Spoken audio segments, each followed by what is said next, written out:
to find all by design, feeling all this power, reckless and devour,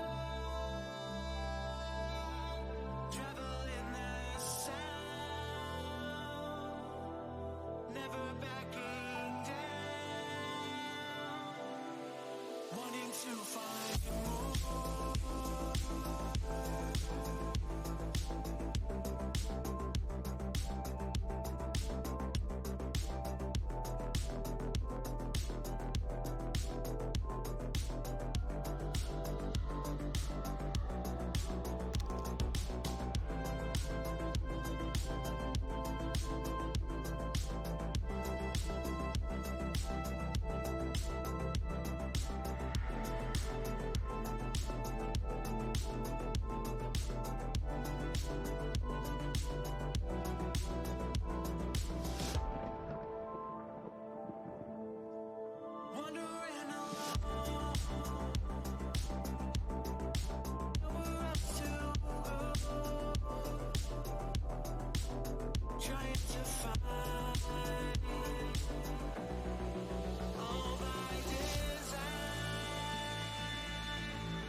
Wanting to find more.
Evening all. Hello, hello, hello. So I don't kick over my compressor. Yeah, Ross, I'm super excited about seeing more of that. Hey Kiki, how you doing? Right, let me move this over. Been playing with more and more settings at the moment, trying to tweak things. Hola, hola, hola.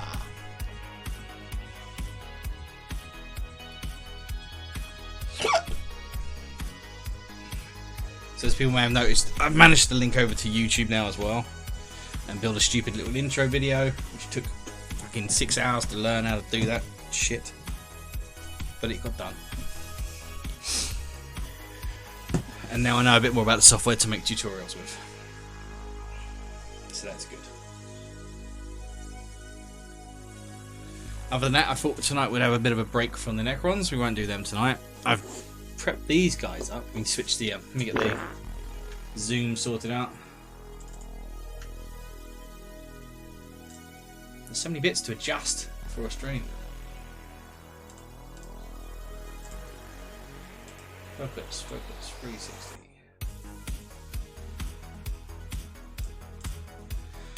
Yeah, so these two more termies rapidly built their bases today. Is that a bluish tinge? It shouldn't. No, these are literally just primed. So if you're seeing any tinge at all, it could be coming just from a light that's reflecting. They're a little bit shiny. So these have just been made up and primed. But these are the ones from the God damn it, what's the name of the game? Space Hulk game. The ones with the stupid bases. So I've come up with a way of putting them on normal bases by just using some plaster and embedding them. That's it, the Space Hulk one, yeah. So with any luck, you shouldn't see the fact that they're on Space Hulk bases at all. They should just come across as normal bases, which should then match in. Once they're painted, they'll match in with the Broken Earth scenery of these guys. That's the plan anyway. So I thought I would work on some base colours on these. Work on some Space Marines tonight, basically. As opposed to Necrons. Conscious of doing the same thing every night. I'll be putting all the videos now on YouTube. So I put the one where we finished the Plasma Monster over. I'll try and make them a bit more interesting. So anyone that has already, thank you for going and subscribing to the YouTube channel. Obviously it's going to be, this is still the primary place for these streams, but YouTube will hopefully get us a few more people come over, and eventually I can also put all the tutorials and any kind of highlight stuff over there. That's the plan anyway. So first part tonight we'll do a bit of airbrushing. Source some of the old epic, oh sweet. Hopefully you guys won't be able to hear the compressor kicking in and out too much. Let me know if it's very loud. Noise filter should cut a lot of that out. Get a glove on. Remember, no glove, no love. Let's get this up and let's get these ready to airbrush. It's audible but not distracting. Okay, cool. It should only kick in and out as needed anyway. So, right. So these guys. So we'll go with the black first. No, we didn't. We went with the red first, and then we painted the black. That's what we did. So I need my red, heavy red. This is the red we're using as the base. So these are going to end up the same color split as these guys, as backhand chop tubes, handy chop tubes, as it should be. So I need to do the same color split across.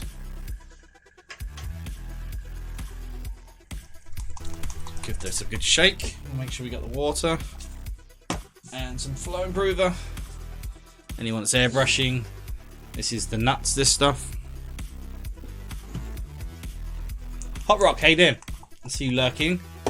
How's things, man? Right, water, flow improver. Always pays when you're airbrushing to make sure you everything at hand, so you don't have to fuck around too much and risk ballsing anything up.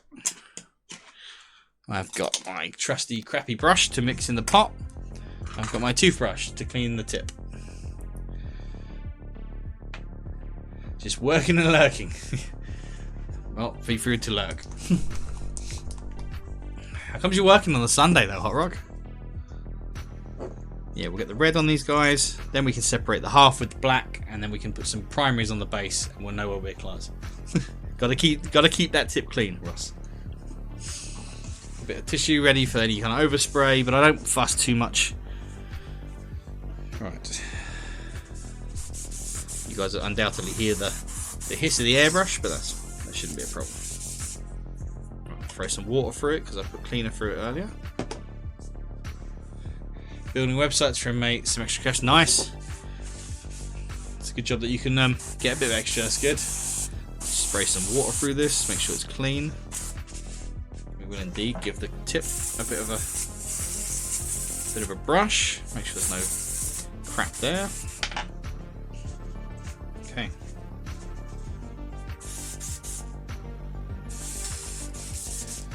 Right. So take the lid off the red. So we got it ready. So when I do airbrushing, so the pot's empty. always put a drop or two of water in there, and that just primes the bottom. It stops paint going right down the bottom. To use a decent airbrush or something cheap. Middle of the road, Hot Rock.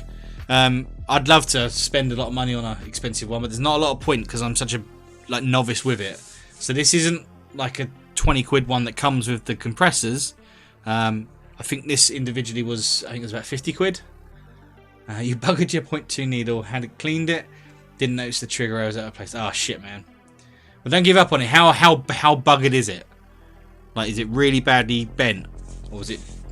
Because this, the one that's in here, like when I was cleaning this, I think the second or third time I cleaned it, I dropped it tip down after I'd taken this off, so the needle was still in it, and the tip went into the carpet and bent. And I thought, I instantly thought it was completely fucked. 90-degree bend in the very tip. Okay, yeah, that might be beyond salvageable. This was pretty bent, but I managed to bend it back. I just put some heavy straight things together, and pushed it together that way, and it seems to be fine. But yeah, that's unfortunate, Ross. Right, so yeah, not an expensive one, Hot Rock. Basically, I didn't see the point in spending 100 odd quid on an airbrush until I know what I'm doing better. So there's a little bit of water down in the bottom of the pot. I have a cheap one and always find paint pooling at the tip. It's tricky. This is my one concern with getting the cheaper one. Is I could get to a point where I'm doing everything right, and the machine itself is doing it wrong, and I second guess myself and think I'm doing it wrong. But I mean, this will quite often, once I've been spraying for a while, there'll obviously be a build up here, and then I'll start getting bubbles come out here, where the backflow comes back up into the pot. To be honest, as I'm just airbrushing base coats, the 0.3 is down. Yeah, I forgot you got a 0.3 as well, Ross. I think this is a 0.3 in here. It's a 0.2 or 0.3. I can't imagine there'd be much difference for what we use them for. So, a little bit of water, then a couple of drops of the flow improver. It's a little bit too much, just blast a bit through. So again, there's a good reservoir then of liquid. So the paint is not going to drop straight down into the bit where it's going to block, if anything. Also, because these are the extra opaque ones, I tend to put a bit more liquid in, because the paint itself is a bit thinner, and it's probably about that. There's about that much paint in there. That's not massively helpful, but that's at least a 50-50 mix of the kind of clear liquid, so that's water and flow improver, and the paint itself. And give it a good mix, making sure that the brush goes down into the very bottom, so the whole thing gets mixed up in there. And you should be able to see if the consistency is right as you draw the brush back. If that flows super easy off the brush, then chances are your consistency is good. If you're lucky enough to have a brush, this can't do it because it's got these air gaps in the tip. Flow improvers. Honestly, Hot Rock, I've never actually used thinners. When I did my homework, the kind of the general consensus seemed to be that flow improver was better than thinners, so I went with that, and I haven't had any problems. Yeah, if you've got an airbrush that doesn't have these little holes, if you can basically block the end with your thumb or something, you can then block it and deliberately cause backflow, which will bubble up in your pot, and it's a good way of mixing the paint. I can't do that in this because I can't block the holes and the cover. Never tried that, so I'll get some flame blue. Yeah, like I said, I've not used the thinners, so I can't really give you a true comparison. I'm just testing the spray, make sure I've got a good flow. If you've got a glove on, it's a good idea to hold the brush about the same distance as your miniature would be, and test your spray. This will test to see if you're going to get any spidering. That's perfect. That's what you want. Nice, fine, diffused mist. Yeah, backflow's nice. Yeah, it's just useful to be able to percolate all that liquid and blows any chunks back up into the pot. If you've got some cleaning fluid in there, that's the only downside to this airbrush. Knowing what I know now, I wouldn't buy this particular one. Oh yeah, Morgan. Yeah, you use thinners, don't you? How you doing, man? They probably both work in like 99% of situations. There's probably the very rare bit that makes a difference.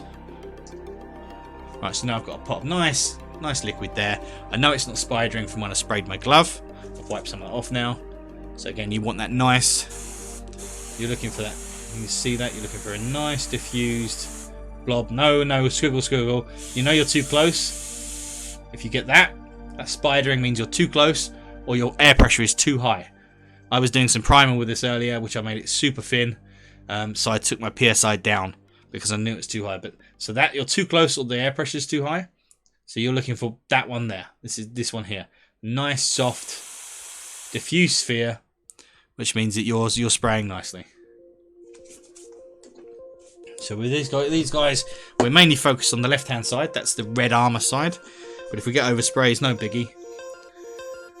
Ross been spraying about 30 psi. I think it's a bit. I think it's tricky for somebody to say you should be spraying at this psi because a lot of compressors are going to be different. The consistency of paint is going to be different. I think it's just important to know, to be able to know when you're too high or too low, and then know how to adjust. And you'll find certain colours like white. White is a bit of a pig. White you nearly always want to go at a higher psi, but you also want it thin. So that's why white can be quite tricky. If you blow white at a low psi, it can get grainy very quickly. And then we just build up the colour. Never attempt to do it all in one coat. Just build that shade up.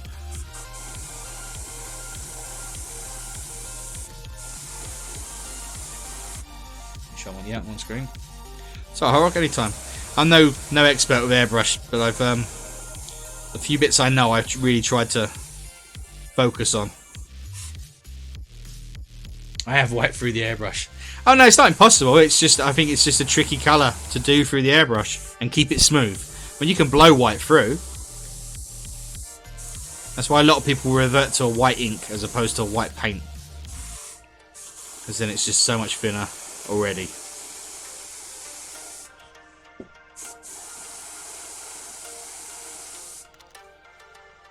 Oh, you hate white through? Yeah, it's a bitch.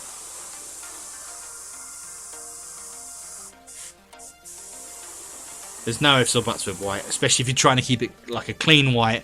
You need to consistently keep brushing your tip because white will dry on the tip super quick. I'm going to try with these guys to do a little bit of the highlighting with the airbrush before we switch over and block out the black. As I've got it in my hands anyway, I might as well try and use the tool. Tip. Multiple light coats is very important with colour shifts in particular. Yeah, that's how you build up your fit. Yeah, a lot of metallics. Most metallics, I'd say more than an opaque colour. You want to thin a little bit more than usual and go in several layers. It lets the metal flakes lay one on top of another and get much better reflectivity.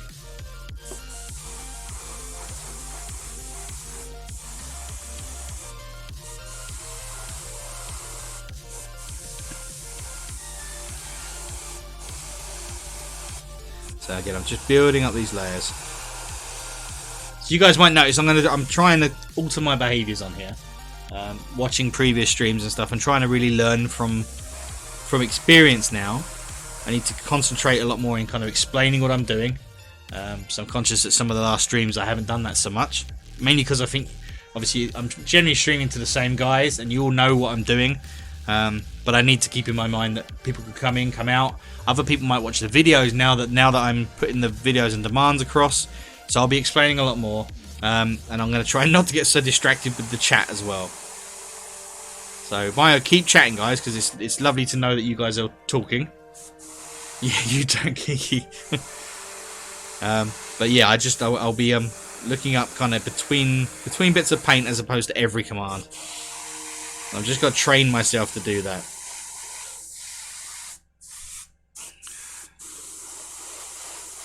Put a bit of time into this now. Like I say, got the YouTube up and running. Taught myself Adobe Premiere Pro, or at least the basics of it, enough to put together tutorial vids. Before anyone says it, I know these aren't drilled out yet. They will be. Yeah. So I'm going to trying to really put some effort behind these guys.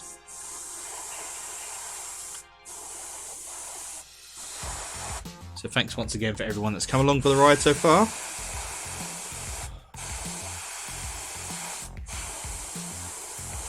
It's very odd for somebody that has watched YouTube now for the last half a decade as his main source of kind of entertainment. It's weird to think I've now got material up on YouTube itself. Very odd. Okay, so make sure when you spray, make sure you get all the angles. Show up all your undersides.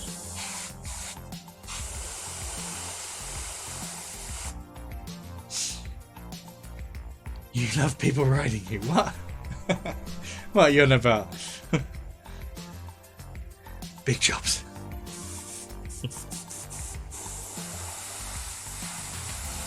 Oh, because I said people along for the ride.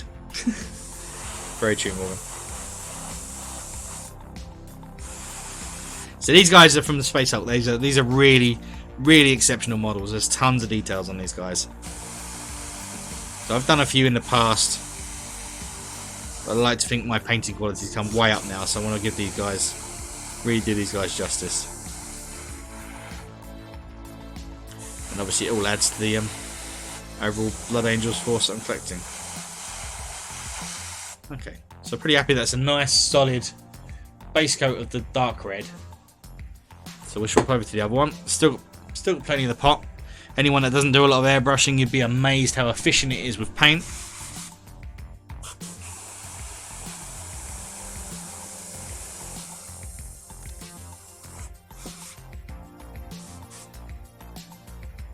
My run should be doing sweet. It's a brilliant fact. Yeah, these, I absolutely adore these, Ross. These extra opaques. These game, I got a whole set of these and I use them all the time. The black I use is an extra opaque, the carbon black. They're great. They're such a lovely finish to them. Indeed, really surprised me with them. Yeah, it constantly surprises me how much you can get. But obviously the flip side is you're putting down micro thin layers of paint, so you do have to be a bit careful while they're drying out.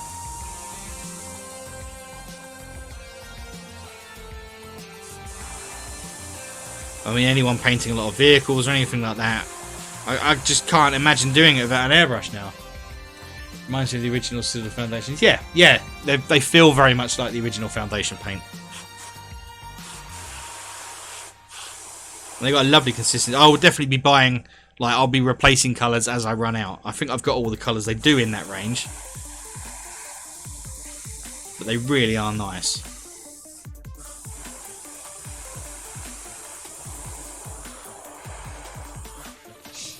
Now Morgan did his, I can't remember the name of the other flyer that you did, Morgan, but you did that with your airbrush, didn't you? And I can't imagine doing that with a brush.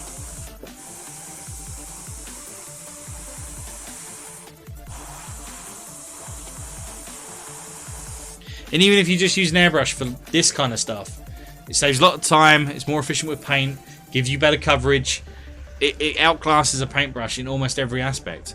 I'm nowhere near the skill level to kind of go in and do the tiny details yet. I'm going to practice and I'm going to hopefully get there.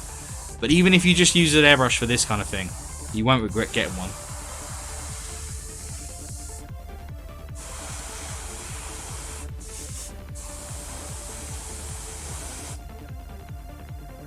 Jukari Razor, and that's the one.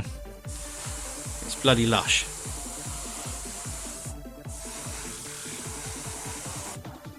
Also doesn't block up detail. Yeah. I mean, again, if you're brush painting correctly with a good diluted paint, you won't do that either so much. But you certainly won't do it with an airbrush,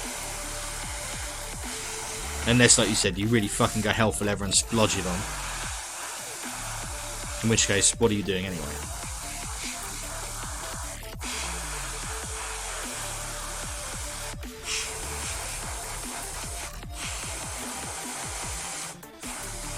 Building up this base layer. So I'm going to get this on and I'm going to compare this to some of the shady work on the others.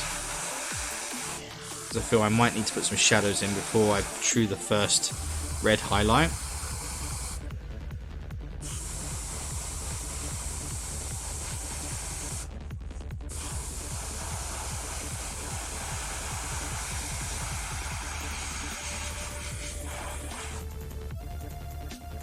How's everyone's Sunday been anyway? Morgan, is your head recovered now?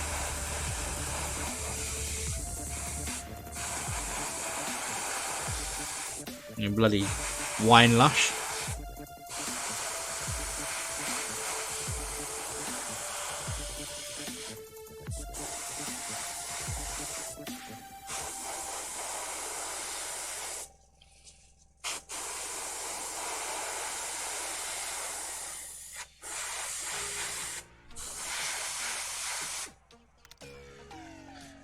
Yeah, roast dinner sorted me out, yeah. Roast is definitely a hangover cure. A day of indecision for me. But I was back to work tomorrow, suitably relaxing. Good, good, good. What were you undecided about?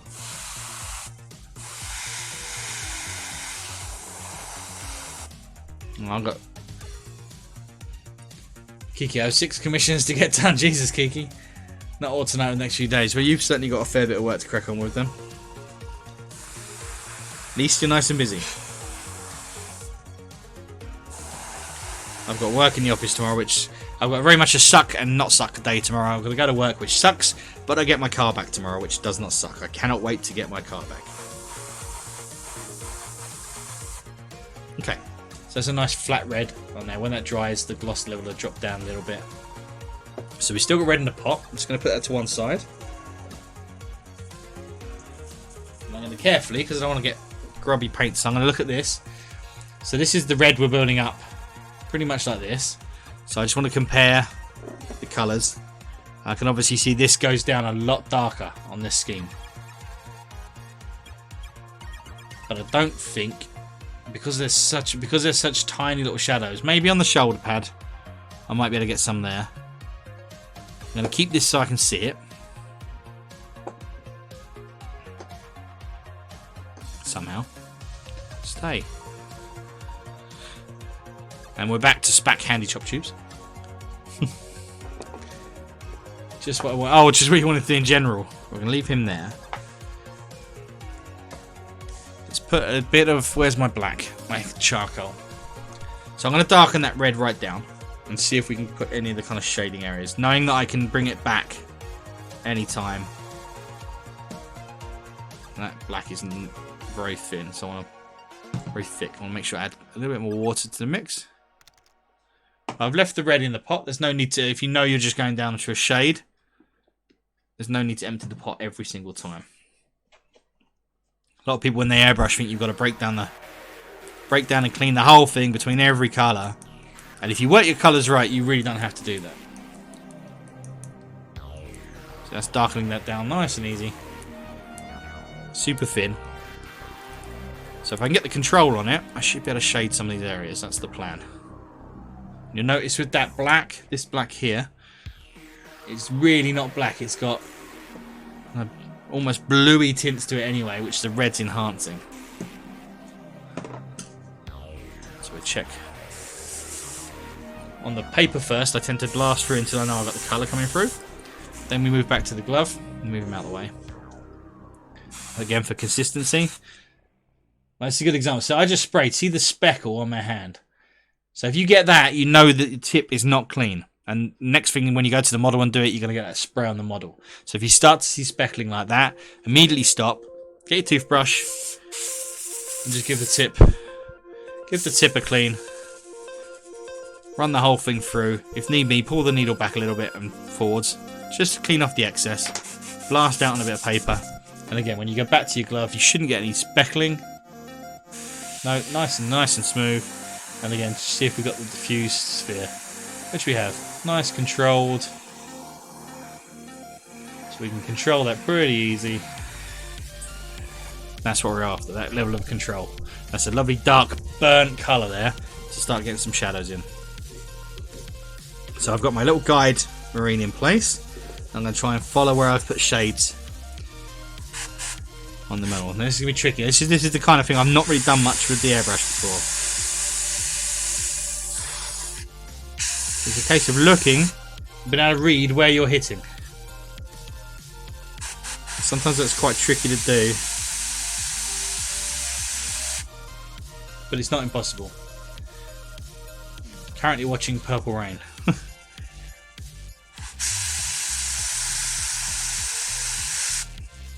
The more I can do with this, the smoother the blends are going to be, and the less glazing I'm going to have to do. You can see I'm just shading areas that I know are going to be in shadow. Down to here. It's just going to save me work later on. We might as well try and get in the little vented part. Again, watch your model. Start with very easy pressure And as soon as you can see where you're hitting, because sometimes it can be tricky to tell, then you can adjust and try and aim better. I've got just the vent area there. Top, so I know I need the bottom corner of that square. There, like so. And the very bottom of here as well. Like so. Just those little areas there. Shoulder pad, I need anything in this corner.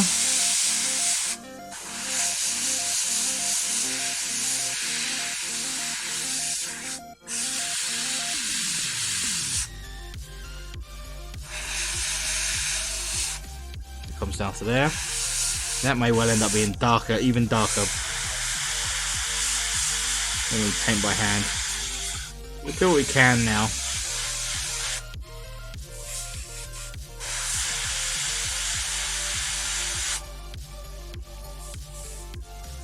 Again, compare the model each time. I need shadow at the top here.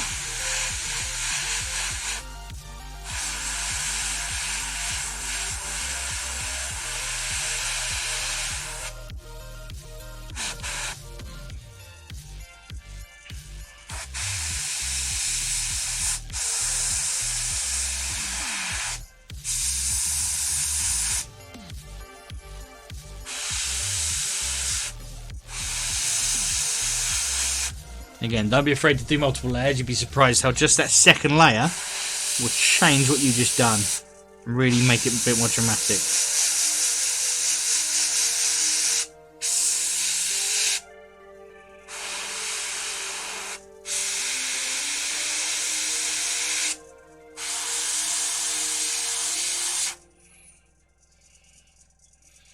Okay, let's get in there. Right, we turn our reference round so we can see where we went with on the front. So I know for certain we need to get in here. On the face, I'm going to get in this weird little cheeky area there. Again on the shoulder pad, this lower edge.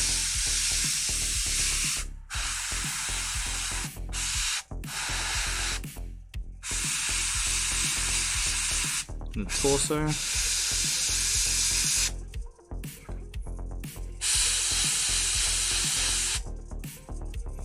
And the knee pad, generally face up and down.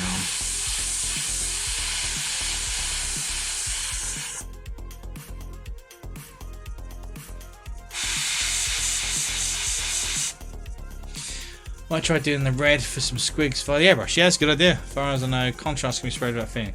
Not try putting contrast through this yet. I'm not sure on that. And that's, yeah, it's a good point actually, because I don't know what contrast would do if you did thin it.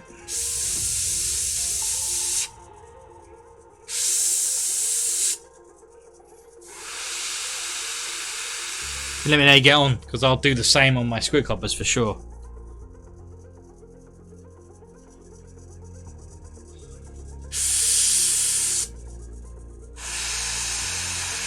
I like the idea of doing a kind of top-down red and maybe an under, like a different, like a good contrast color from underneath to give them that kind of belly contrast.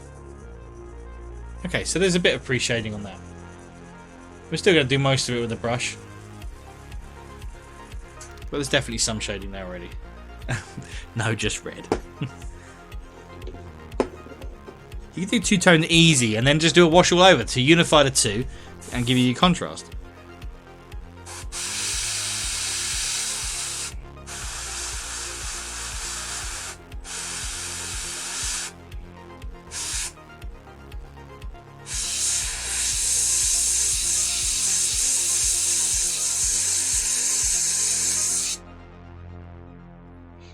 Look at that quickly. Yeah, but that wouldn't take you much longer, that's what I'm saying. It really wouldn't.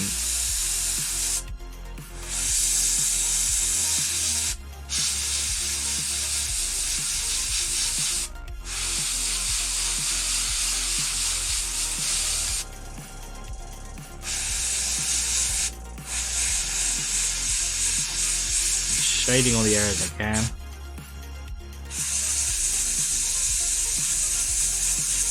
Trying to keep the forms in my mind as to where the highlight's going to go.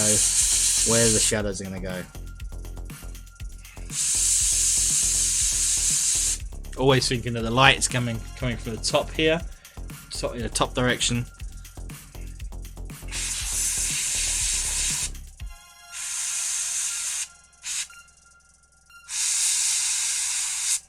But also trying to be conscious of things like bounce shadows and selective shadows, just to make the model pop a bit more and be a bit more interesting. Don't always have to follow actual real world kind of logic.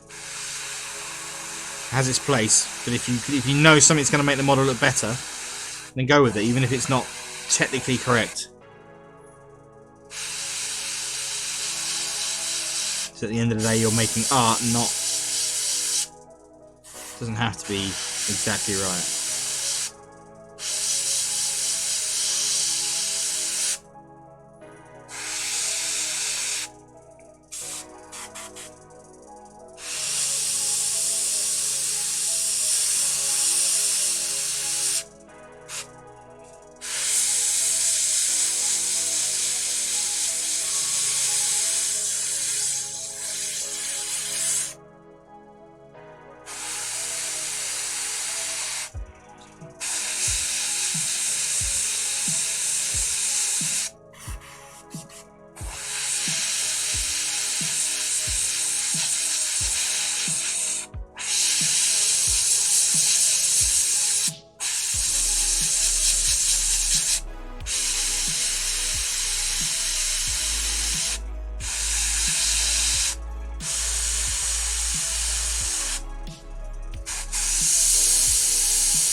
Okay.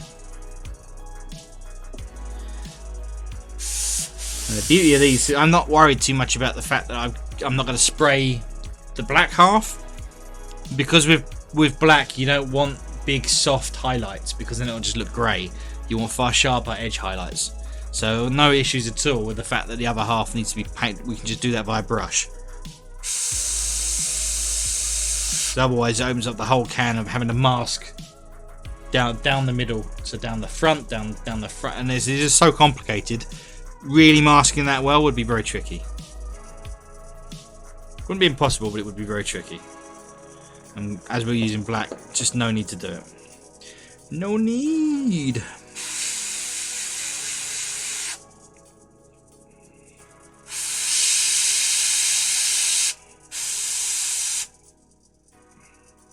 So I'm pretty happy with that so far. The other thing from our reference model that we can see is that the weapon is predominantly black as well, the gun. So if we can control it, we might as well hit the bits that we know are going to be dark with a dark spray. This saves a bit of time. Well, we got the paint in the pot anyway.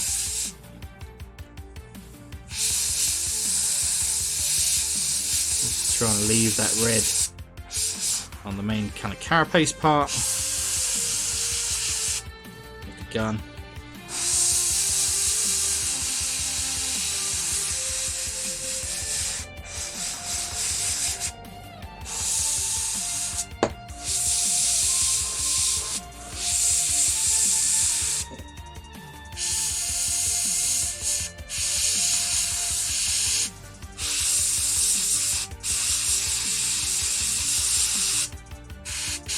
Yeah, I'm working nice and close to the model.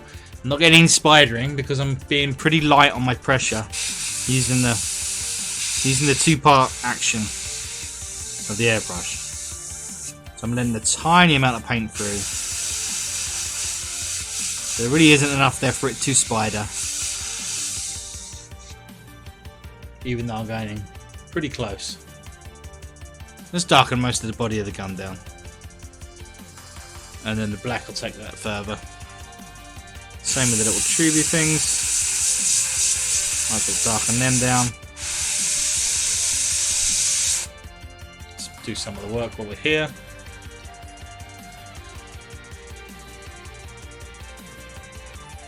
Okay. Let's quickly do the gun. I've still got plenty in the pot.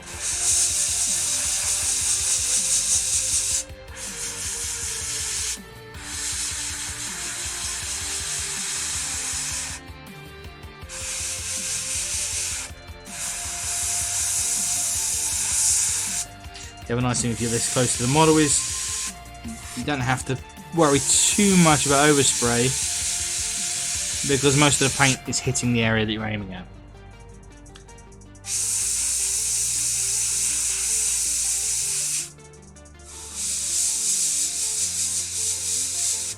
You don't have to go too mad worrying that you're going to spray all over your model.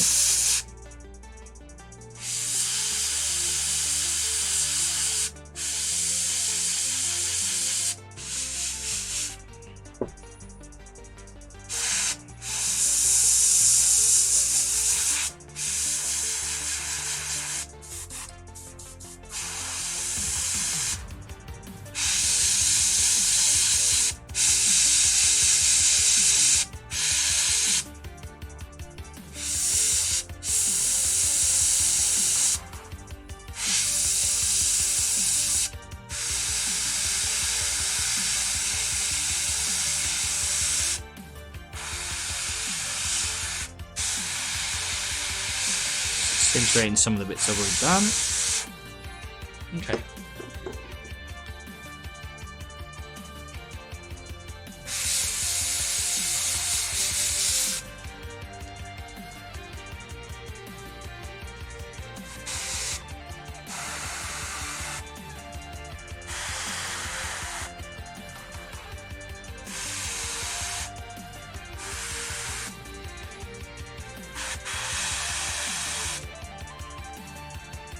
Okay, so I'm pretty happy we've got some basic shadows going on there. Roughly the areas we want them to be in. Right, now I'm going to be switching to a lighter red, so now I do need to dump this. This is way too dark to be able to come back up to a bright red without wasting a crap ton of paintwork and layers. So we'll just dump that out into our water jar. Some fresh, clear water. Where's my little... I've got this little... I'll show you in the other camera. This little collecting vessel thing. When I want to shoot like a whole load of water through. Instead of shooting into the paper and making a mess. Just fire it into that pot. Throw some cleaner behind it. Again, same brand. Sorry about the brush. Airbrush cleaner. Run that through the pot.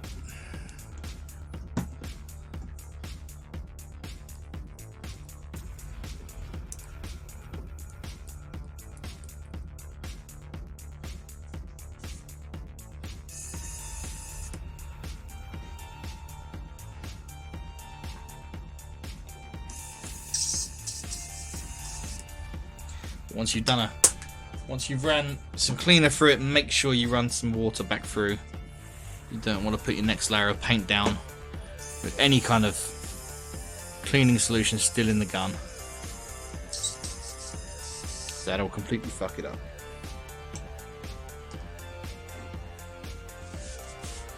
Clear up any splatter I've got here. Bit of water.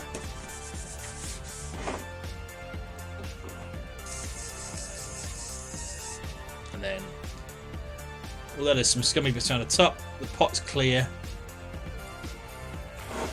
It saves us having to break it all down when we just want to keep working, really. And I tend to do that right through the session, and then at the very end I will break down the gun completely into its components and clean the tip. Right, so now we want to go to our next red, which I think from memory was Wild Rider. Yeah, no, it's not. No, we go to Evil Sons. That was our first highlight kind of colour. So these haven't got the advantage of the dropper bottles. It makes them a little bit trickier, but not impossible. But exactly the same principle. So water first. Drop or two of that. Enough that you can see it at the bottom. Just going to blast that out, make sure I have completely got the cleaner out of the way. That's too much.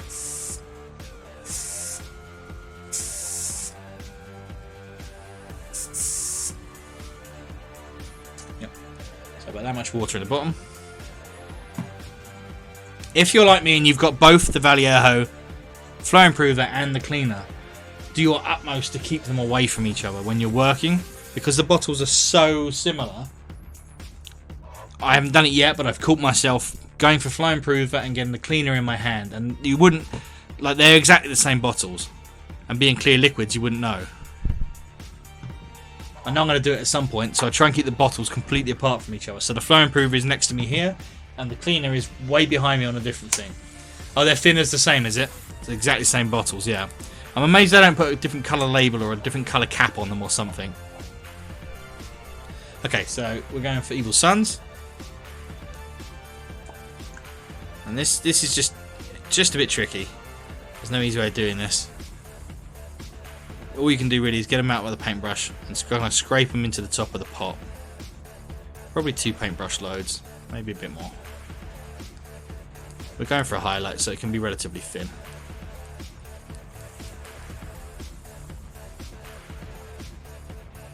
Again, watch the as you drag the brush off, your mixing brush, you will see the consistency. Very quickly you'll be able to get used to be able to see if it's thin enough. Usually you'll see the build up and then it will run down into the pot. Matsuma! Matty, we're doing some airbrushing, man. Yes, you'll see the consistency, you'll see it release as you let go of the brush and it will run down back into the pot, and you'll get the hang of, is that thick enough? If you're not sure as well, if you've got a glove, just paint a line on the glove, and again you should be able to see the consistency of the paint. It should be good, not opaque. It shouldn't run everywhere. Just basic, well, a little bit beyond actually what I thought I was going to be doing, Matt. So these guys just had the red side, so the left-hand side of these Terminators needed to be red. So normally I would have just airbrushed this, the heavy body red. This is the extra opaque, really nice colours. Let me put a lid on that now actually. But I thought, fuck it, tonight we'll try. We've airbrushed in a few shadows, so that's why you can see there's some pre-shadowed areas. And now we're going into our first kind of highlight colour. See if we can do some selective highlights. Cleaning the tip, because I'm going to a lighter shade. Make sure you get that tip clean. You don't want any speckling. Okay. Echo, how you doing? It's generally Blood Angels. But I'm doing a half-half, so that's the standard colour. So all the normal troops are going to be half red, half black, sometimes with an accent. This is the kind of crappy version. This is one that's finished, so that gives you an idea of the half red, half black. Sometimes with a yellow accent colour on a power fist, that kind of stuff. And they come out nice. And then if they're unique pieces, so like the Apothecary's still got the red, but it's got the Apothecary right on the other half. As you can see, this guy's called Big Jim Slippy Fist. So that's the general scheme. It's always a half and half. We did a Librarian, so it's got the half red, half blue. Trying to keep other colours relatively neutral, so kind of cloths, leathers, that kind of stuff. Matt, you found one of the Gundams. Wicked. And then we did a Chaplain. Thanks, Echo. The Chaplain obviously being traditionally black, so that kind of still sticks within the red and black.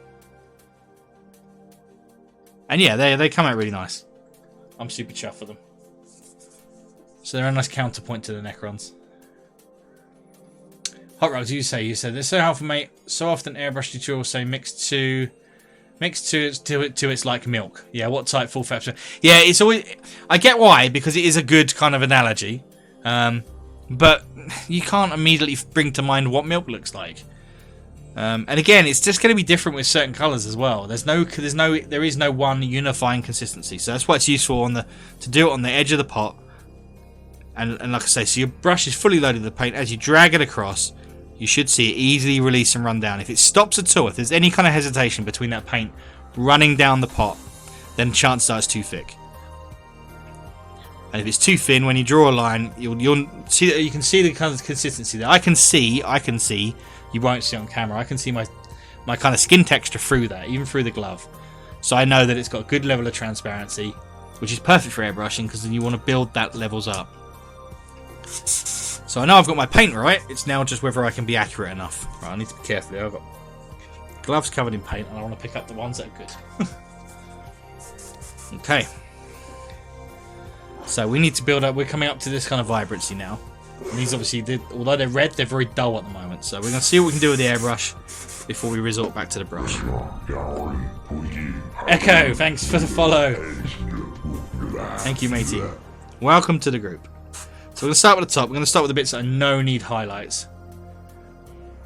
What are you doing? Ross is going to start fights with everyone else. So we're going to start on the shoulder pad. We know the top highlight's going to be at the top. I'm going to botch the pronunciation. Lewil? However you pronounce your name, thank you for the follow. Much appreciated. Welcome to the group. We're going to slowly try and build this up. Make sure I'm on camera. Try and get some of the red vibrancy back. And yeah, that's coming up. That's coming up. So now you can see that. So that's just real thin layer there. Matty, I think you yeah, you got a space. There's no space for the exclamation mark and then accept, all one word.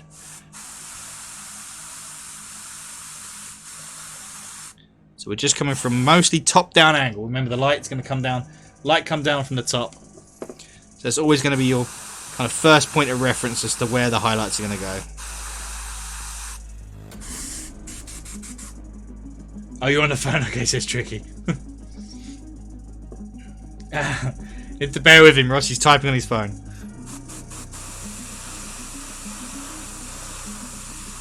So even if you want to do simple highlights, literally just from a top down, the airbrush works and gives you a good advantage. That's already starting to really build up the colour and saving us a load of time when it comes to glazing and stuff.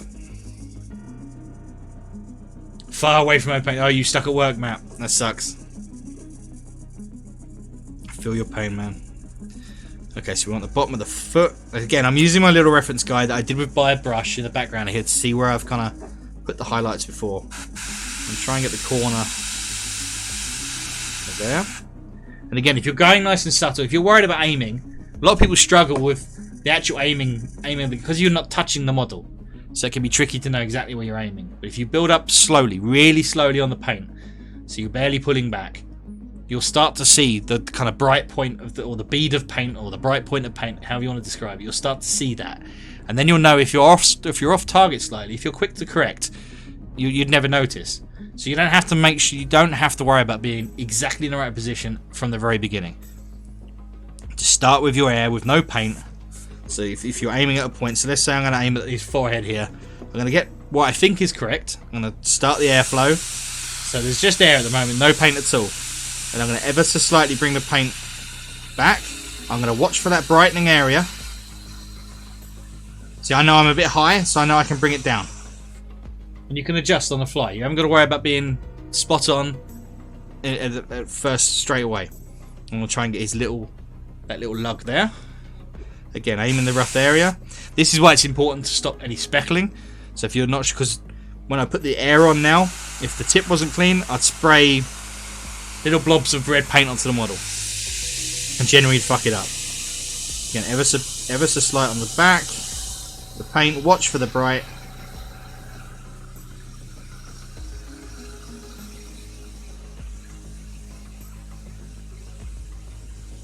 And if, like me, you're not seeing anything, then chances are you might have a tiny blockage. What I tend to do then, all the way through this, or the crappy paper, if you can't see that you've got a nice even spray, just point your gun at the paper and just give it a hard, so pull the thing back, give it a good blast into the tissue, and chances are that will clear whatever kind of crap's in on the end. Go back to what you're doing. See, I was way off. I was aiming for his nut and I was there on the neck. I don't know if you can see that very well. So just adjust quickly. And if you think you've oversprayed at all and oversaturated, stop as soon as you can, but keep using the air to dry out that patch. So I've got his tip there. It's super bright. I know I'm going to knock the very top off with metallics, so that's not too bad. So I've got that tip there. This his armband, his gauntlet kind of thing needs a highlight, probably there-ish.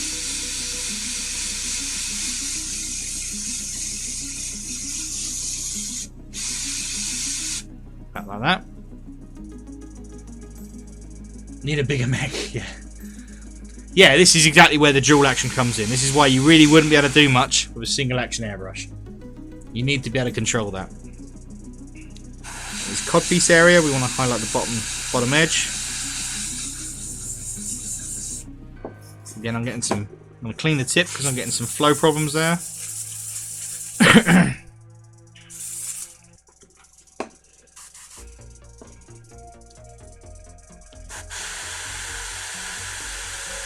That's it, it's perfect. Just builds up down to the bottom there. On his leg guard, it builds to the bottom on the main cylinder of his leg. So we want to hit. Again, always try and use your angle. Try and come in at the angle that you're trying to simulate. But watch for overspraying. Now we're going for a lighter colour.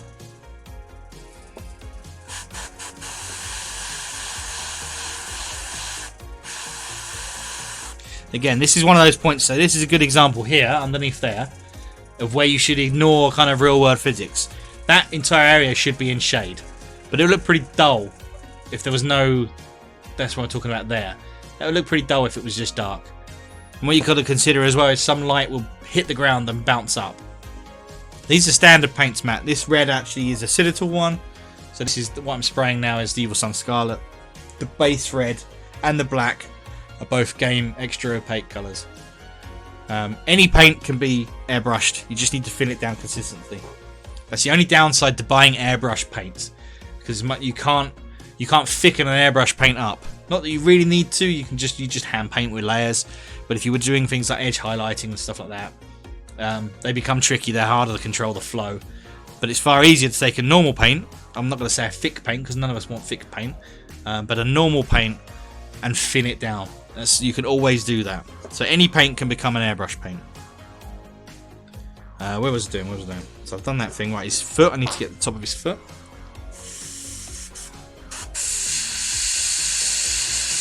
Quite a controlled point there. Get the top of his foot. And you'll notice as well, it looks super vibrant there because the paint's wet.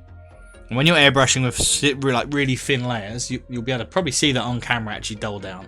If I blow some air on it, it'll speed up even more. You'll notice you can kind of barely see it now. And that's the trick of airbrushing. When you do the first layer and it's wet paint, it will become much more vibrant, especially with lighter colours. And the trick is to know it's going to dry down. It's going to dull right down. I mean, look at this shoulder pad. That was super vibrant red a while ago. It's a far more subtle shade now. So always be aware that wet paint looks far brighter because it's reflecting more light back. So always let it dry before you kind of decide, are you done with the highlight?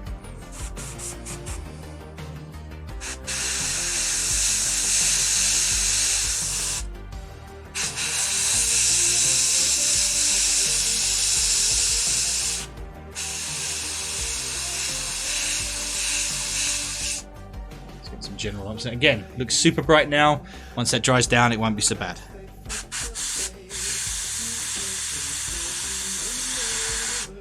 And that's a lot easier to do with an airbrush than it is a brush. You know, we were basically putting on, from a brush perspective, would be a glaze. But this just is so much quicker. And it's always going to be smoother.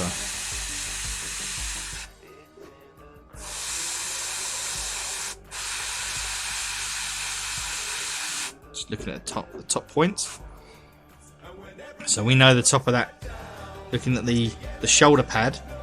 That's our comparison. Obviously, this appears brighter because of the edge highlighting as well. Always keep that in mind. So I'm happy that red, if anything, this contrast on this one, the one I've airbrushed, is going to be nicer. This shoulder pad doesn't go down quite as dark. But we always want to push that contrast. I'm going to get his little neck ring here. It's very exposed and very like looking up surface. I'm just going to build a highlight there. And get the very top of his kind of helmet arc.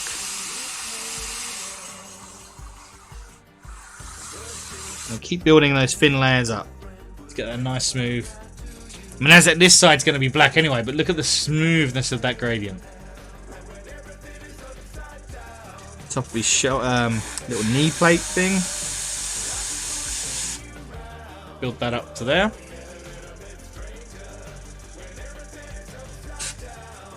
Try and get the edge of this weird hip plate. A lot of the surface area is going to be covered up with these guys because they've got so many little details. They're all going to have a little black line around the edge and then edge highlighting. So we'll lose a lot of these general forms. PSI mat on this one is probably, what am I on at the moment? Around about 30-ish. But like I said to Ross earlier, I think it's hard to kind of say you should always have your PSI set at a certain amount because it depends on. I had it running earlier at easy 50, at least 50, but I did some primer which I super thinned down and I was spidering like mad, so I dropped it down.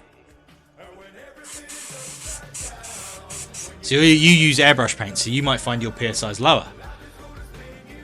And it also depends how close. I mean, I'm working about this distance from the model, so that's about half a finger's distance. If you were further away, you could do that. So if you were covering a bigger area, you could be further away, but you'd need to push your PSI up further to push the paint quicker. Otherwise, you'll find the paint will dry from the tip to the model, and you'll get speckling. There's a lot of factors but then none of them are hard. You can always take them into consideration. And that's what I think it's better to have the understanding of that as opposed to somebody saying, oh, you should have your PSI set to 30, and then when something's not right, you think, well, you've done it as the person said.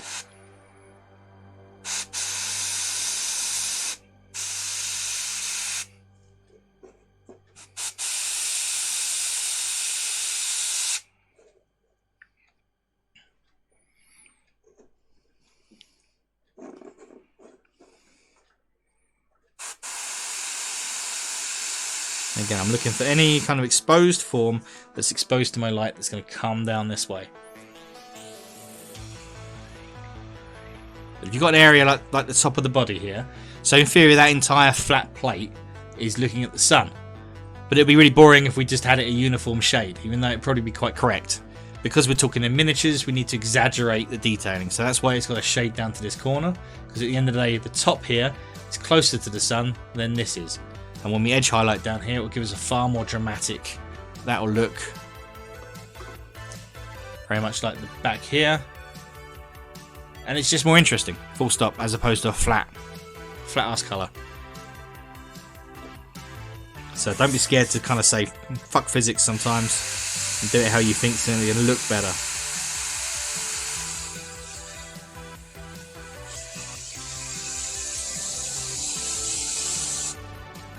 Right, you'll notice, okay, this is a good example. So I've got some kind of block now. Let me just cover this up. So as I'm spraying, I'm being super gentle, and I'm getting bubbles back up in the pot, which means there's a block in the nozzle somewhere, which is pushing air back up into the paint. Colonial Marines melon farmer, what the fuck? So I'm going to give the tip of scrub in the first instance, and hopefully that will clear it up. Give it a bit of a blast. Okay. So I think I've pushed that about as far as I want to push that. So we're going to do the other guy now.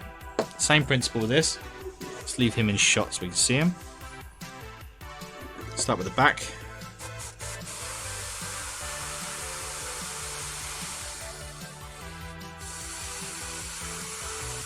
Start with the general forms first. Shoulder pad. Again, be conscious that it's brighter when it's wet. So these might look quite drastic now, but they're going to dull down. Get his little wristband facing up there. His hand, I'll try and get the bottom side. Like so. So if you've got a surface like this that's almost perpendicular to the way the light's, so the light's coming down, and his hand is pretty flat. I'm trying to keep my hand in view. So you could highlight up to the top, but sometimes it's more dramatic if you highlight to the bottom of that face. I've not had that happen. Is that because as it's normal paint, it can cause blots to happen? I guess so, Matt. If you've never had that happen, then it either means you've got your airbrush is configured perfect and it's just not going to block, Yeah, it could be a little chunky bit of dry paint in there. It could just be... I said to Ross, it doesn't help the fact I bent the needle in this gun way back. Now, I think I fixed it. Generally, it works fine, but for all I know, that very slight bend might be causing me problems. I'm not going to mega fuss on it, because generally I can get around it. But it's tricky to know with the limited experience I've got as to whether it could be that. Little his leg plate down into that corner. So his foot underneath that leg plate, again, would be completely in shadow normally. He has a bend in the tip, yep. Most women like a kink. Do the top of the foot. Little foot arch at the top there.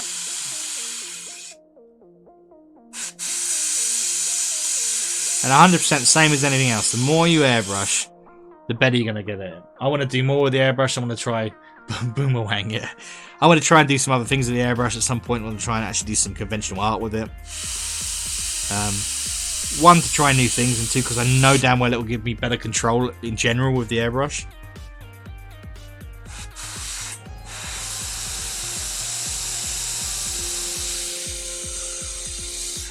But all you can really do is just try things. Like, normally I would just do these guys, the red and black that I had. I wouldn't try the shade and highlight with the airbrush. So this is already a test tonight. But I'm super happy how it's coming out.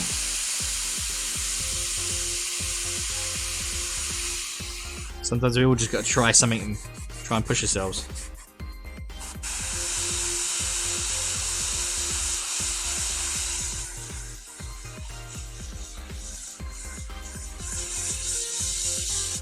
Getting the shadow on that.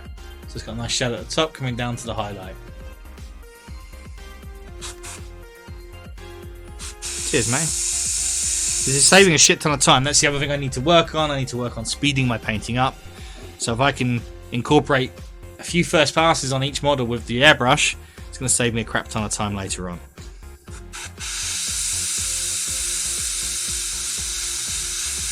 Do the little highlight on his wrist strap there. At the bottom of his front of his foot there. And then I've forgotten the other one, but we'll do the little gun casing because that's the same red. We'll do that at the top there.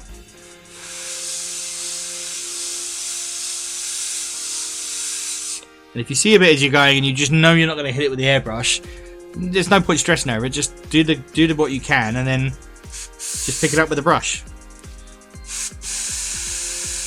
The tools are definitely not exclusive of one another. I think it's silly to think it is.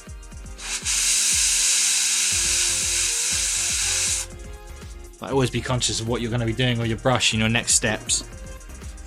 I'll go back and do his gun quickly.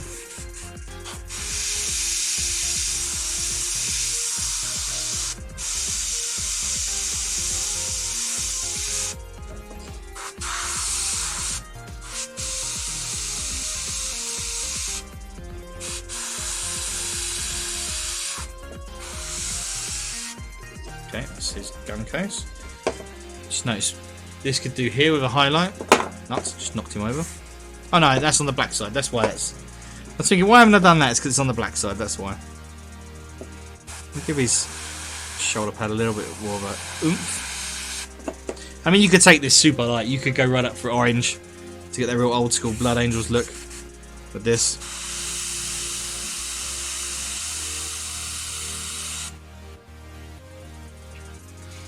I think a lot of the lights on mine come from the edge highlights, so I'm not too fast. This is still pushing it more than the other guys was already, which I'm happy about. On the top of his head.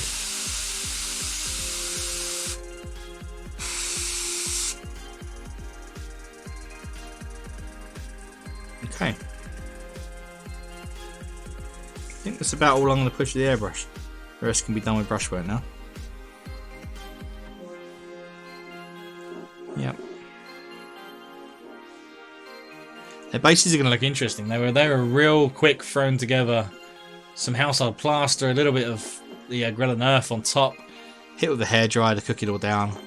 And then a little bit of sand. Just to add some texture, which will be foliage when it's done.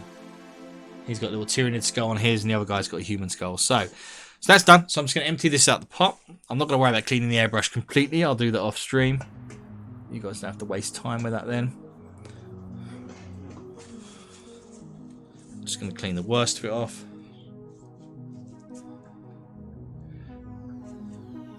Again, unless there's people in here that want me to break the airbrush down and clean it so that you know, so you can see how it's done. Would that benefit anyone at all? Happy to do it if anyone wants to see how I generally clean down.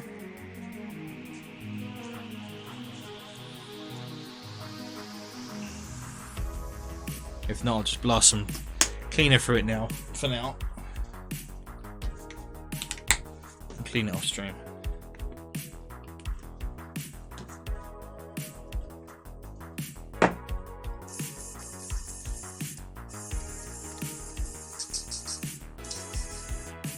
No problem at all. Alright, Hulk, that's fine. That's why I just thought I'd double check. But I'll leave the brush down there then. Ugh. So I don't want to bore people with that unless it's necessary. Let me just clean the crap away and get red all over my table. As you do. I was very nervous when cleaning mine. Follow the YouTube. Yeah, I mean, most people can find some kind of guide on YouTube. I'll definitely do one and put it up as a tutorial vid. And then people can watch it as and when if they need to. I did the same, Matt, when I came to mine. I was kind of scared I was going to bugger it up and break it. So I thought I'd rather watch a tutorial. I'm just going to have a sip of tea and then we'll start hitting some brush work on these. I'm not an airbrush user, so I was waiting when you start using... Oh, you went to start using the brush.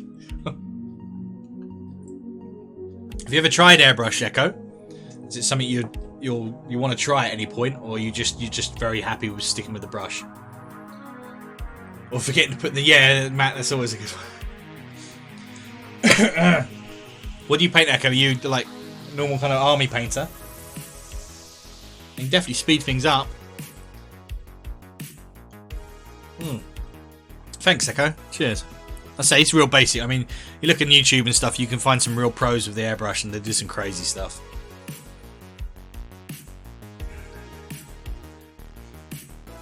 Right, shrink the tea.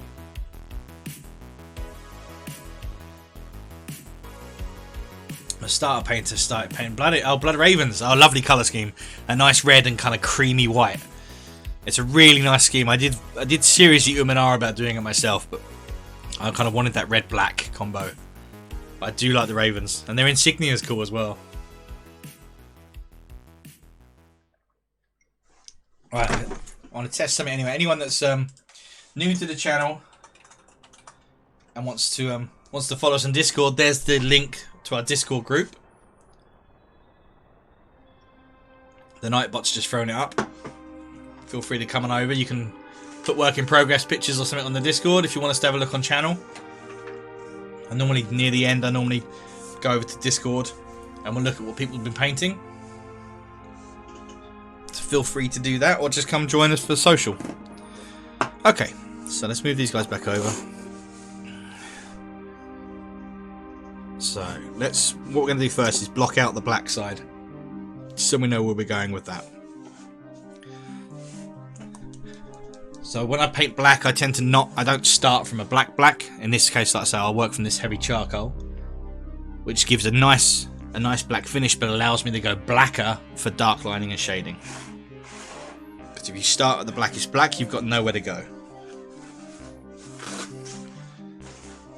So GW do a couple of paints like that, I think. Yeah, they do a Corvus black, which in all honesty looks pretty similar. Maybe it's a touch more grey. But it's always worth starting from a non-black, so not a Baden black or a pure black anywhere else. So that's my kind of black, is this dead black. So those two together gives me a shading point.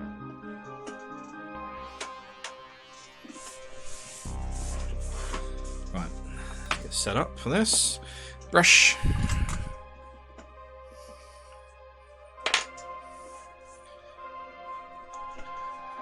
Why not Baden black? It could be because of that reason, Echo. If you start from... So there's your Baden. So if you start from a bad and black, again, it depends on how you paint, but normally people would dark line or at least shade line. These guys have got it. You can generally see around. Let me get the finished one. So this is a good example. Oh no, it's got white on it. What am I doing? Here. So like here, for instance. So here in the rib cage, even inside there, if you start with your darkest dark inside, you can't then go darker to define different sections. So between these fingers here, even on the panels here. So this panel here, so the main colour here will be this, will be the charcoal, this one, which gives me the ability to go to a proper black, like a bad and black, in the crease here or around the details here, which just further defines those edges. But you can't go darker if you're already at this stage. There's no way of going blacker than black.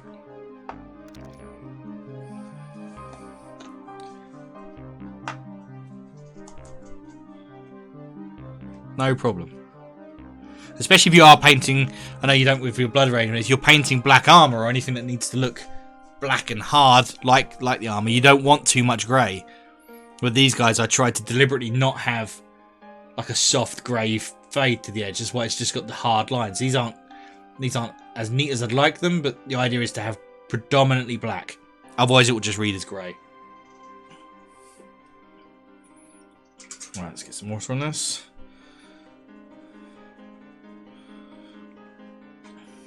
Right, this is nothing exciting to start with, but we just need to cut these guys in half and black out the there you can see the difference between this colour and the black. This black here is a primer black, so that's as dark as you can really go, but you can see the difference. If I paint that above there, you can see the difference in the two.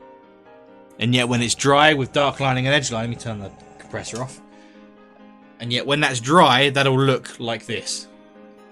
That'll look as black as that. Once you have the other things to can kind of compare it to. I'm just going to block these in pretty quick.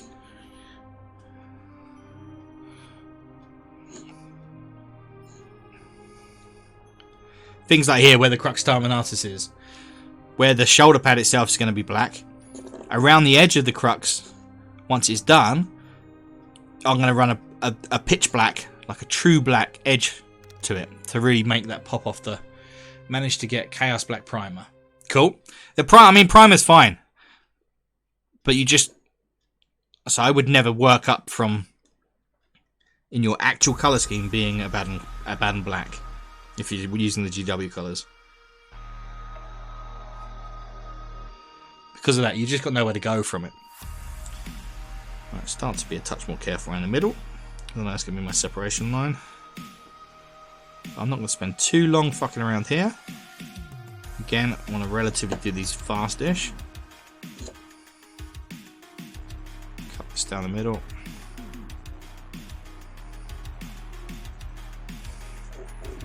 Keeping the paint nice and thin at all times.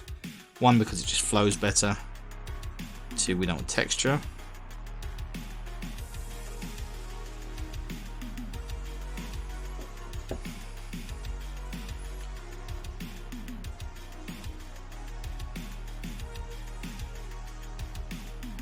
I must mention it now, that's the only downside when you airbrush big chunks of your work, like this for instance.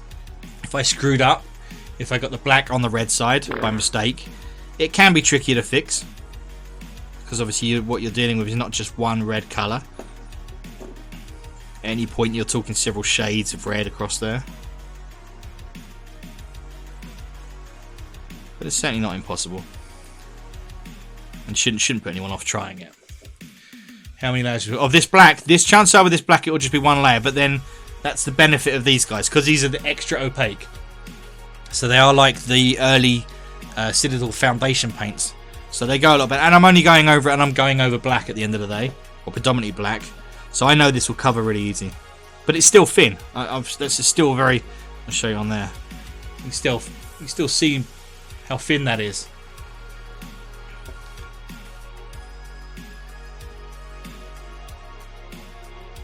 Dealing with a model like this with a twisting pose, if you're trying to do a half-half, just keep in mind it's never a flat split. You've got to keep in mind the twist on the torso. Oh, that was a bad fart, whoever did that one. That proper rumbled.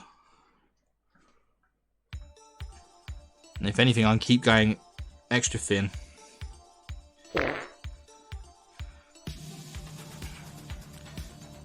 I'm avoiding the power fist to a degree because I know the power fist is probably going to end up yellow. Much the same as the other ones. There's no reason to take that down to almost black if I'm going to bring it back up again.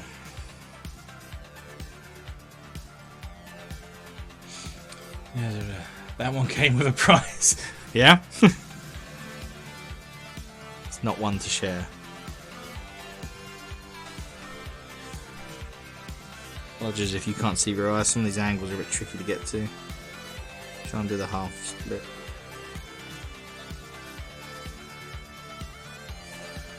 And hold that up there.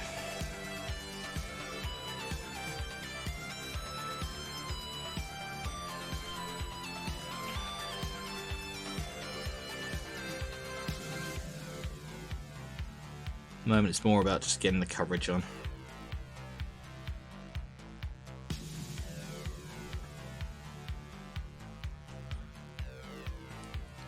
If these were simpler models, I probably would have tried to airbrush this half, at least with the base colour.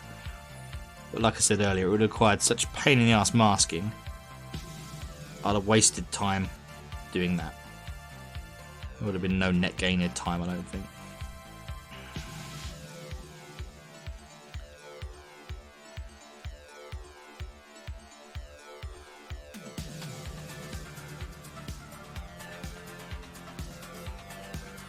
Just bosh this out as fast as we can, basically.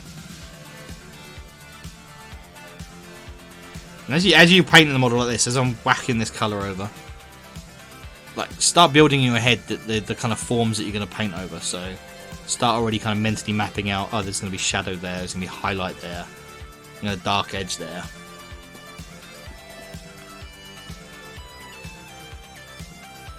You can start reading the shape of the model as soon as you start working on it, really. It'll just save you time down the line.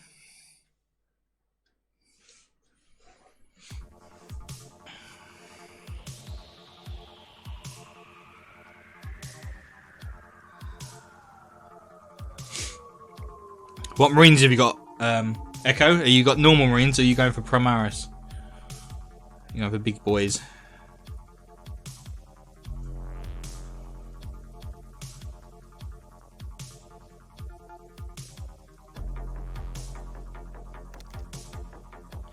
The normal ones. Cool, cool.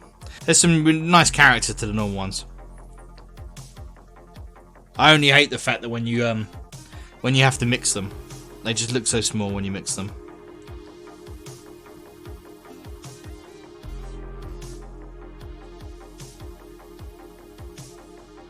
And it's funny because Primaris, even though they look more complicated, they got more on them, they're easier to paint. They're definitely easier to paint than normal Marines. The way their panels are split and stuff. That becomes black there.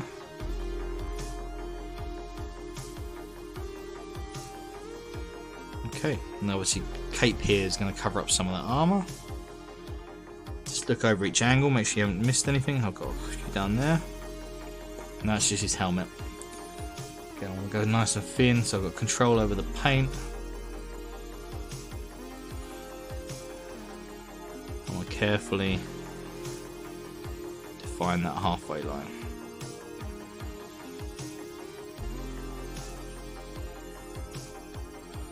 Not sure, just thin your paint a touch more.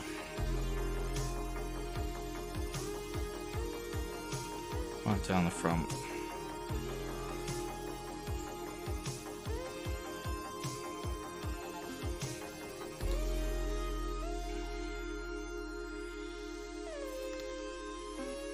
Just being careful that I don't lose track of where I am and paint anything on the red. Bring that all in.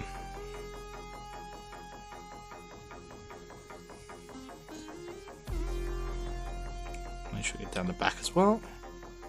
Reinforce that line. Give the top a quick check over. I might give that a second coat, so it's a bit patchy up there.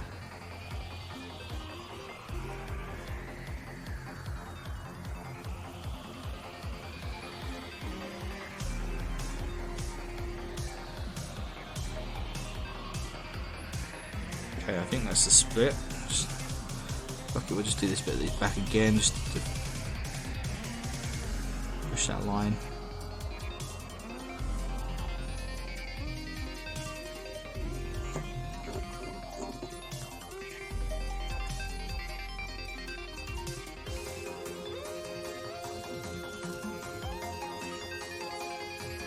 Okay, there's a bit of patchiness down there.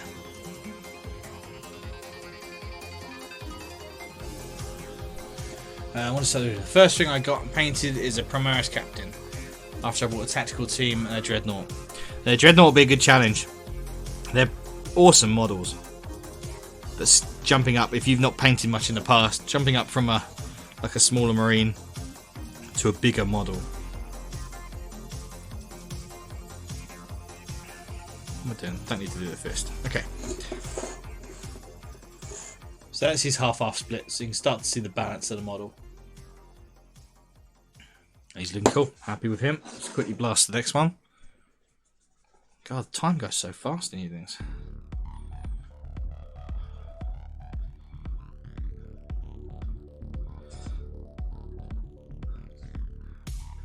So we're not going to get tons of this done tonight, but it was useful to do some airbrushing. I'll carry on with these guys for a couple of evenings. So anyone that's interested, come back and watch some more.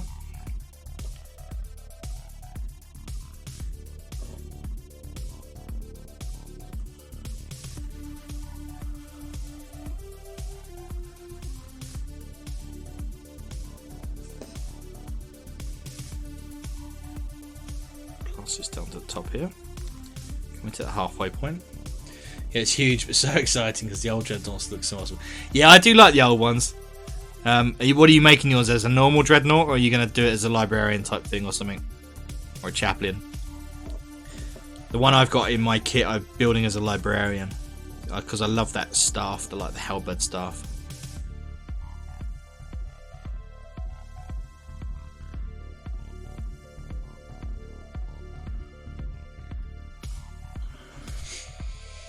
A venerable normal one, it's cool.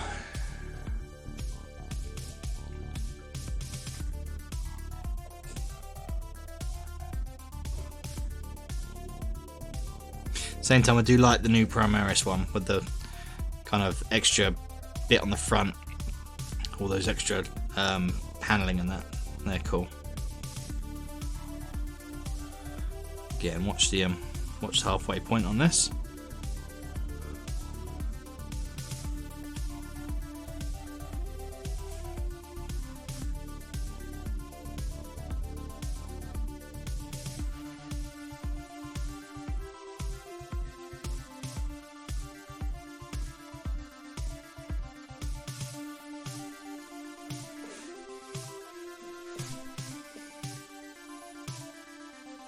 Ross, you going to be painting much in the week?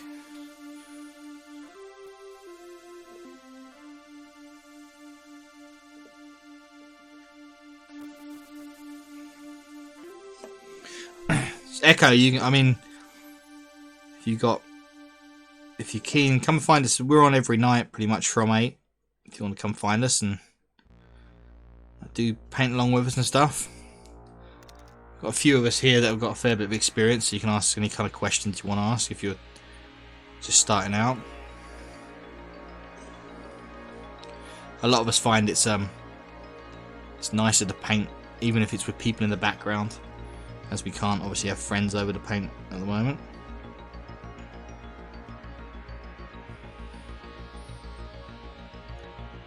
If you're unsure of any techniques, just ask. Oh, cool, you're gonna make something Necky Warriors, neat. Good, Morris. Or like I say, Echo, if you take any pictures as you go and put them in the Discord and you want us to give you any hints and tips, you can do that.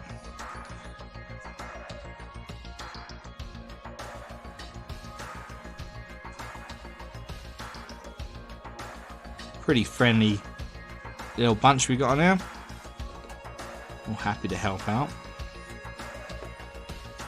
Cool. Kiki, just do digital stuff with this in the background. It's quite nice. Excellent. That's good. I'm glad, Kiki. Yeah, I mean your field of work obviously is not the same thing at all, but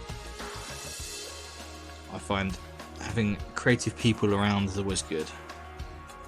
Doesn't matter what discipline.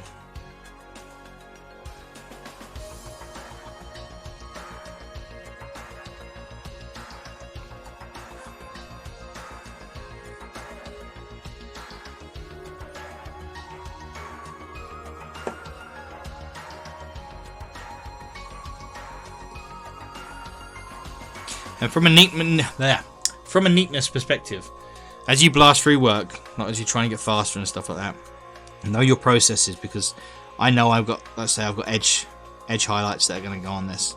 So if here, so there's, for instance, I've got a very slight flick of black there into the red, and I could stress about it, I could clean my brush and try and get it off. But there's absolutely no need, because I know an edge highlight's going to hide that anyway. So there's no need wasting my time to faff around with it.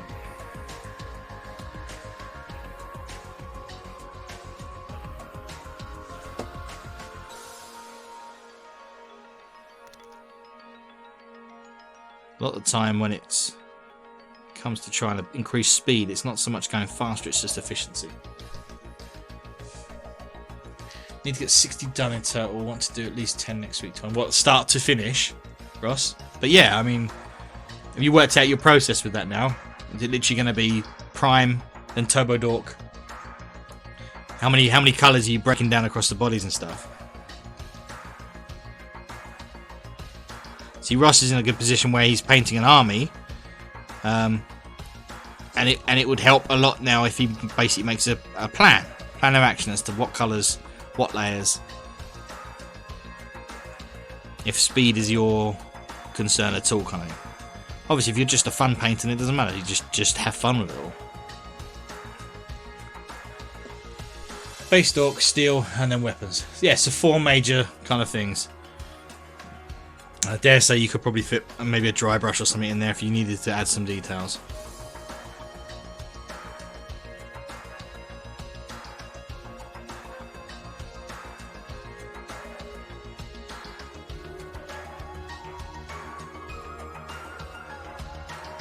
With your ravens as well, Echo, because you've got a light colour in your mix with that kind of creamy white, again, having a good clear plan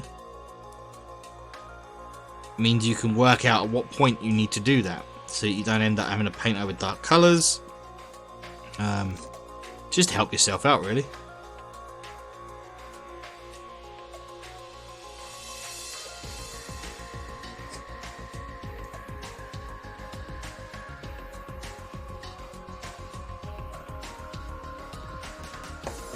Yeah, steel is going to take the majority of the time, especially on the first few.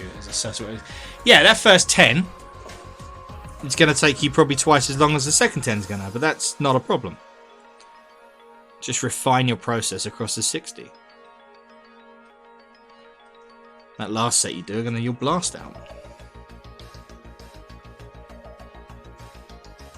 And the nice thing then, you've then got your kind of base recipe for anything else coming up. Just maybe with a few added details if it's a character or something.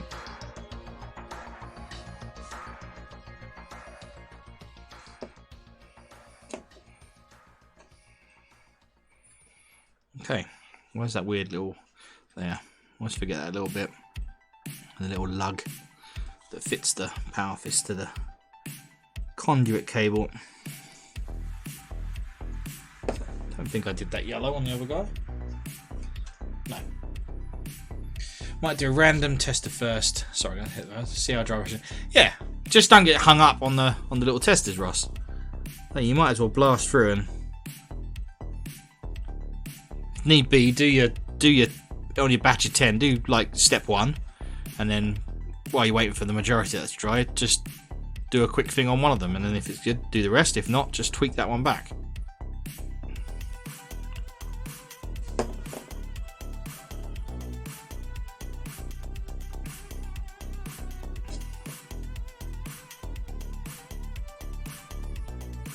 Okay, pretty much there with that.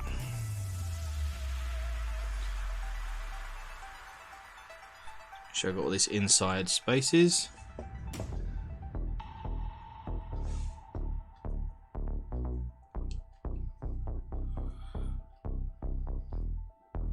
Okay. Very good. Yeah. So again, because this side's black, we don't want these nice big soft gradients that are on the red, because then it will start to look not so much black. So it saves a lot of time not having to fuck around that side. But yeah, so they're both got their nice dark side. They look a bit messy at the moment because obviously there's other shapes in amongst this.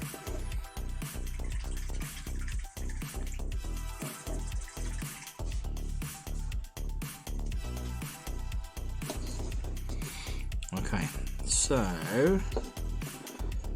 we could now do. Let's get the first scrubby highlight, or scrubby coat for the yellow fists. This always looks messy because it's where is my yellow?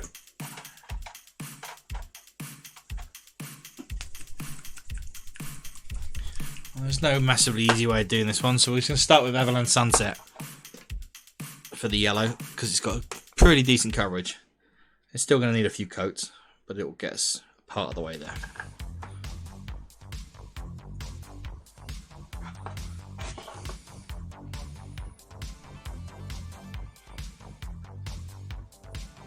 I presume that's how you build up to yellow, Ross, is it, from Avalanche? I don't really know any other colours that are better. Again, even though it's tempting to not go too thin, it's well worth it.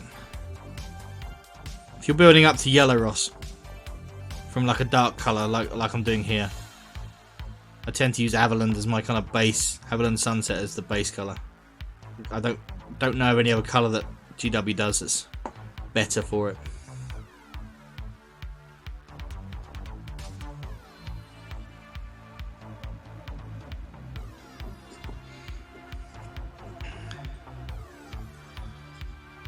Avalanche is the best. Yeah, that's what I kind of thought. You can see it covers pretty well, but it will be patchy, especially as it dries. And it's just not worth trying to go massively thick. Just do it in one coat. Keep it thin. Just know that you got to do 2 coats.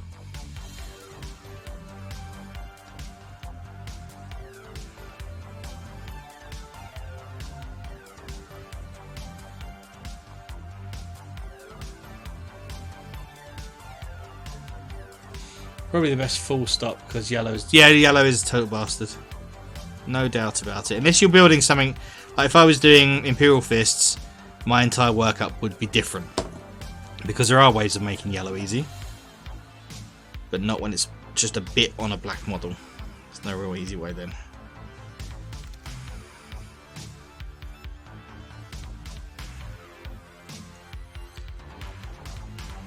All you want to try and avoid when you're working with thin, light coats or light colours is you just want to minimise brush strokes. Don't want to leave too many marks in it.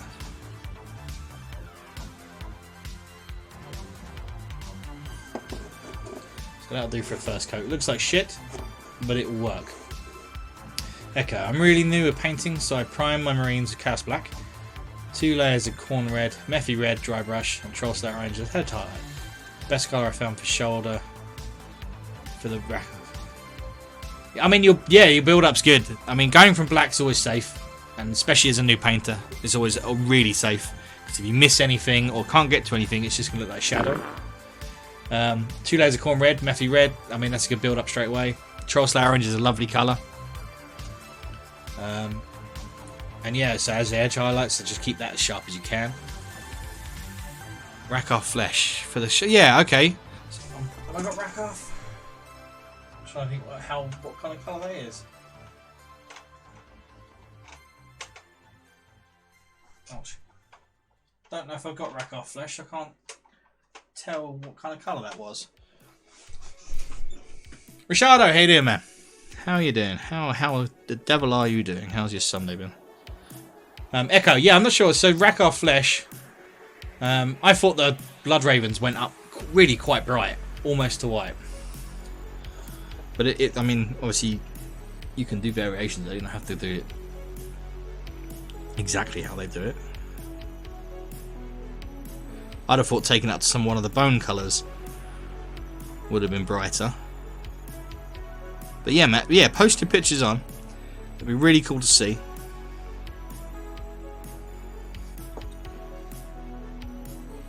I say, if you're happy for us to give feedback on it, then we will do, man. Hopefully, we might be able to offer you a little nugget of advice to help you along your way. That was a wet fart. I'm good. I think I just think I finished the paint, the miniature. Oh, cool! You finished the Geralt. Throw him in the thingy then, and we'll put him up in a minute, Richardo. We'll be tying up the stream in 10 minutes or so, and we'll look at Discord, see what people have been doing.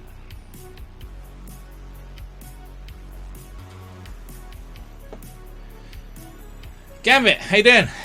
How's things? You caught us near the end of the stream, I'm afraid, my friend. Got about 10 odd minutes left, and then we're going to crack open Discord, see what all you lovely people have been painting. Oh yeah, Matt's one of the biggest Witcher fans around.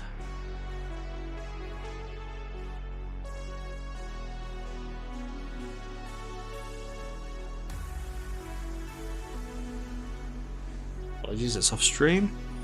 Just getting around that stupid little Laurel logo thing.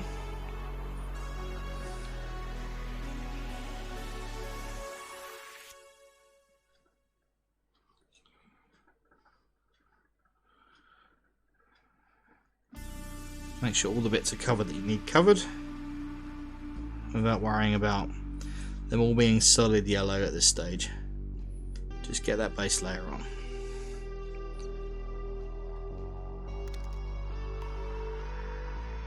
Okay. Just painting some. Oh, heavy intercessors, nice.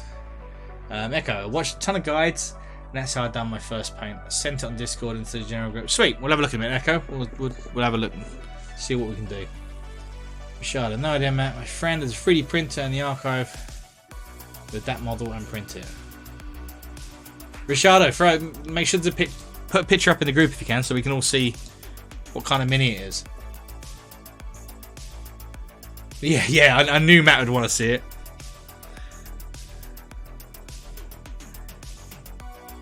Does your friend sell the prints?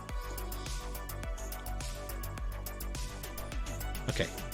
One thing even I struggle with all the time is let your layers of paint dry. This yellow, you can see certain bits are dry, certain bits aren't, and it's all too tempting sometimes to just go back in and touch it in and start to colour it in, and all you'll do is tear up the paint. Just completely ignore that. Once you put that layer of paint down, ignore it, move on to something else, let it dry completely. Otherwise you'll tear it up and start to get texture. And it's a really hard thing to discipline yourself to do, but it's really important. Super important. Well, while we're waiting on that, let's go to the other end of the spectrum. Let's get pure black, and we'll hit anything that's going to be metallics. We can at least get that done. So I need to go to my dead black. I'm using this one. I've got a few blacks that are all about the same, so that you got the Baden, the dead black. They're all just a proper pure black.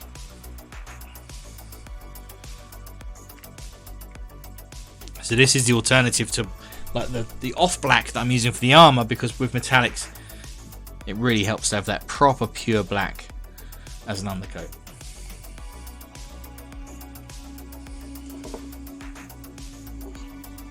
So I'm just going to hit these on things like the barrels here.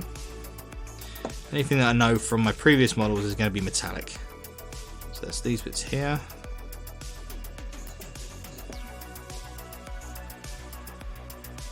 And it's always useful to have a test one, or like a single mini that you've done as a roadmap.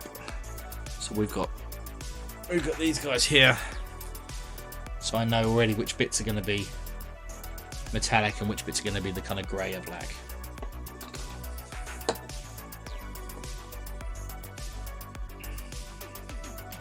Fine pure black's another one of those colours that's worth keeping nice and thin, because you want it in the details at the end of the day. You don't want it clogging up anything. It's almost like you're putting a wash down before you do any other top layers.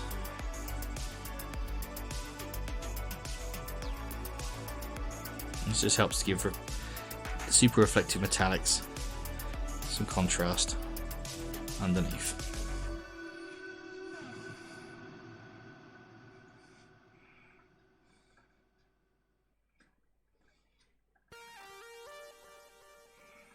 Right at the back, a little bit fiddly at the back there.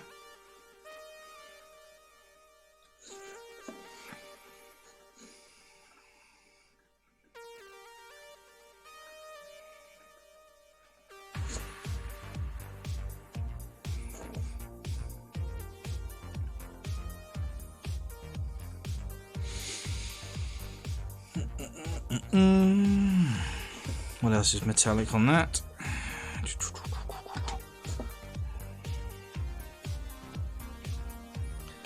Okay, we've got these weird jumper cable things. The black on this really helps because you've got real heavy texture on the little tubing. So ideally you want to end up with a black inside those little ribs.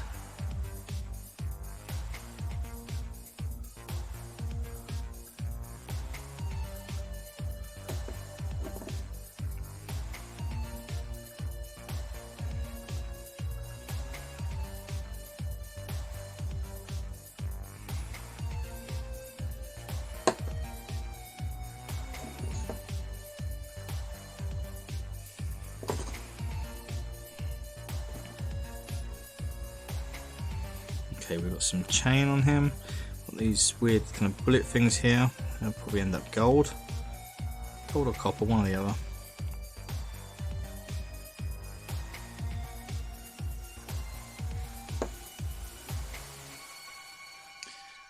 Cheers, Echo. This is just, again, at the moment, this is just basic stuff. I'm just laying down colours. Like, just flat colours, picking them out. And you're a new painter, you'll find that the brush control and stuff will develop over time. Just try and push yourself on each new model. What kind of brushes are you using, Echo? Are you using GW brushes? Are they the kind of base and layer and fine detail ones, those kind of ones?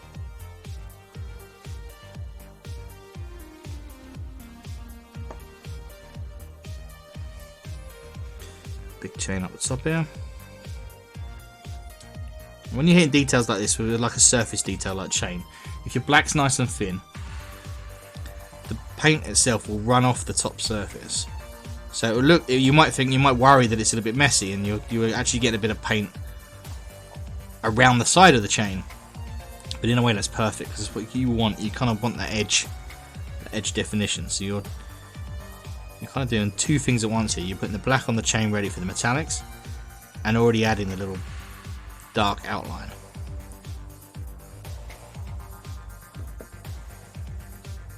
You paint these tiny models, it's all about contrast because of how small they are.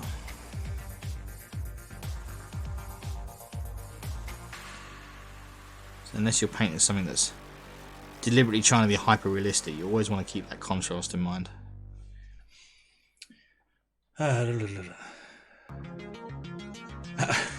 You guys all fighting.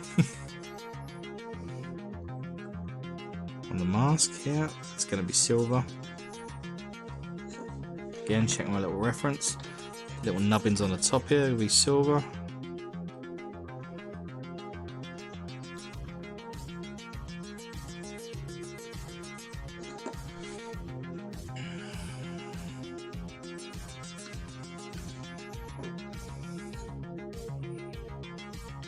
One of these little weird little vent things, not vents, but the kind of weird rubberized bits between armor plates. I tend to hit them black. Remember, if you guys want to win more coins, you can do the exclamation mark slots to play the little slot machines. I won't go too far into. Basically, we won't do any kind of edge definition. We'll just save that to tomorrow so we can go through breaking up all the panels and stuff. Let's do his other pipe.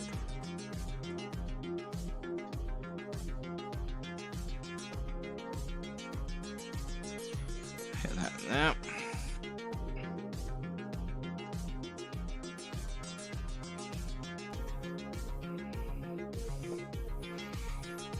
vents at the back.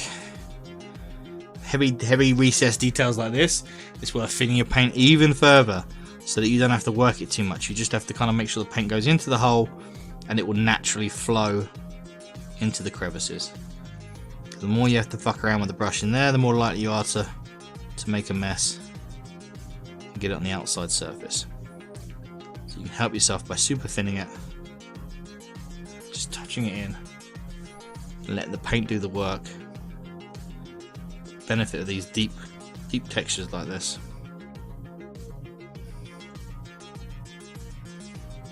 I don't know if you can see on cam you can see how wet that is on camera. But when that dries, that'll just shade that right out.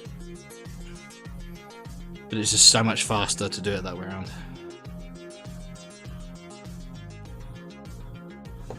Hit these two dividers on the back.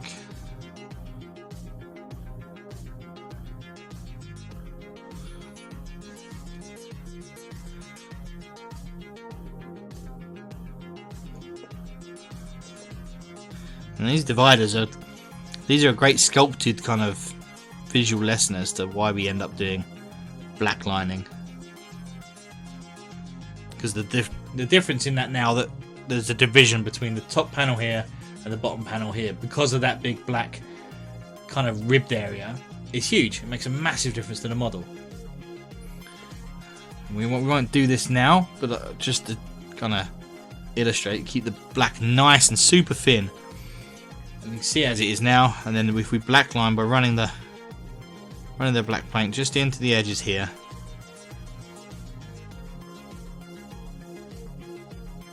just like a back to front version of an edge highlight. It's super watery thin, so again you've only got to guide it and it does its own thing. Do it to the top one as well.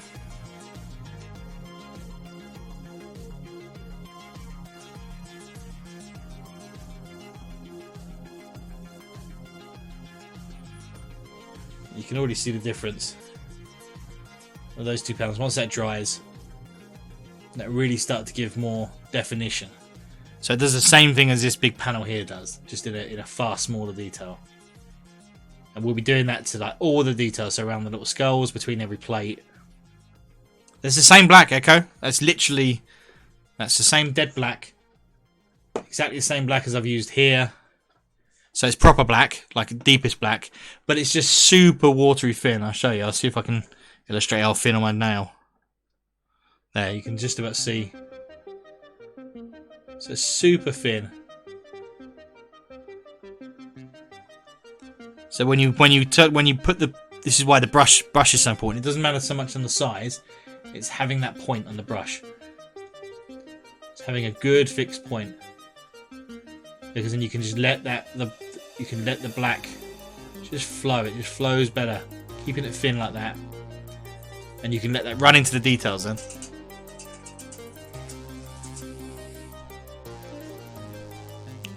That's why, certainly as a beginner painter, you don't need 1,000,001 paints.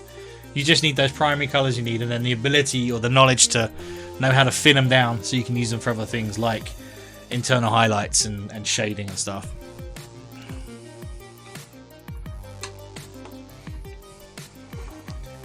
Interesting. Why don't you use like Echo? You certainly could use a shade. You 100% Echo. You could use a shade. You could use Nuln Oil or Agrax, anything like that. I deliberately want black because I'm keeping the very red black. So I didn't want to add like a brown hue to it with Agrax. You can use shades, and I certainly do over metallics and stuff. I quite often use Nuln Oil over metallics, but you don't have to at all.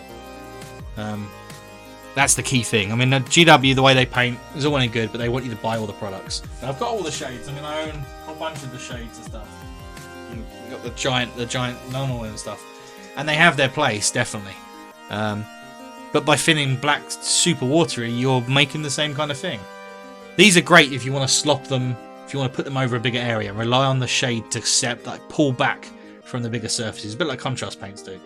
But if you've got the control to put the paint where you need it, so if you're only going to run it into the edges itself, it doesn't have to be a shade. It could be a shade, an ink, or a thinned down opaque film, opaque colour, and they'll work just as well. But you can see now it's dry, you can really see how that edge definition. And you consider that, and then the next step. Yeah, you like say, Echo, they all have their thing. Let's make it Orky. Thank you for the raid. Welcome everyone over. You're coming over just as I'm going to wrap up the stream shortly, but thanks for popping over anyway. Yeah, Echo, so you've got the inside. Elgin Arts Architect. Thanks for the follow. Wow, back to you guys. Orky, how are you doing? How was your stream tonight? What do you get up to? Painting orcs, I hope. Wow, to everyone. Let's make it Orky. Thanks for the follow. A space for it. I use thin agrax for shading between the arm panel. So yeah, you can. I mean, that's the other thing. You can take a shade paint and thin it further.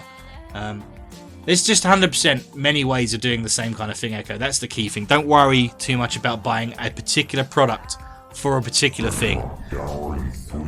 Big Mecton Skull, thanks for the follow. Oh, you saw my name, loved it. Cheers, thank you. It's a name that stuck with me for a few years now. Thanks everyone for the follow. Thank you for the raid. So, yeah. Refresh the stream without the What's that? Loner in the crowd. Thank you for the follow. Sorry for butchering any of these names. Echo, just before I lose you in that chat, with the dark edges, and then you do the edge, the brighten. Once you build that contrast on the two surfaces. Let's have a. Everyone is doing a mass dance already. Warmaster, thanks for the follow. What awesome raid, thank you. What have you guys all been working on tonight? You all been painting orcs? Are you all orc mad?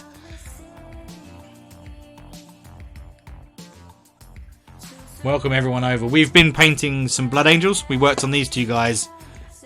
I pushed my airbrushing a little bit further than I would normally, as opposed to just primary colours. So these two guys are built up. We've been talking over some basic tutorials and some techniques for some new painters. These guys all go with this half-half scheme. Thanks, Orky. Thank you. Much appreciated.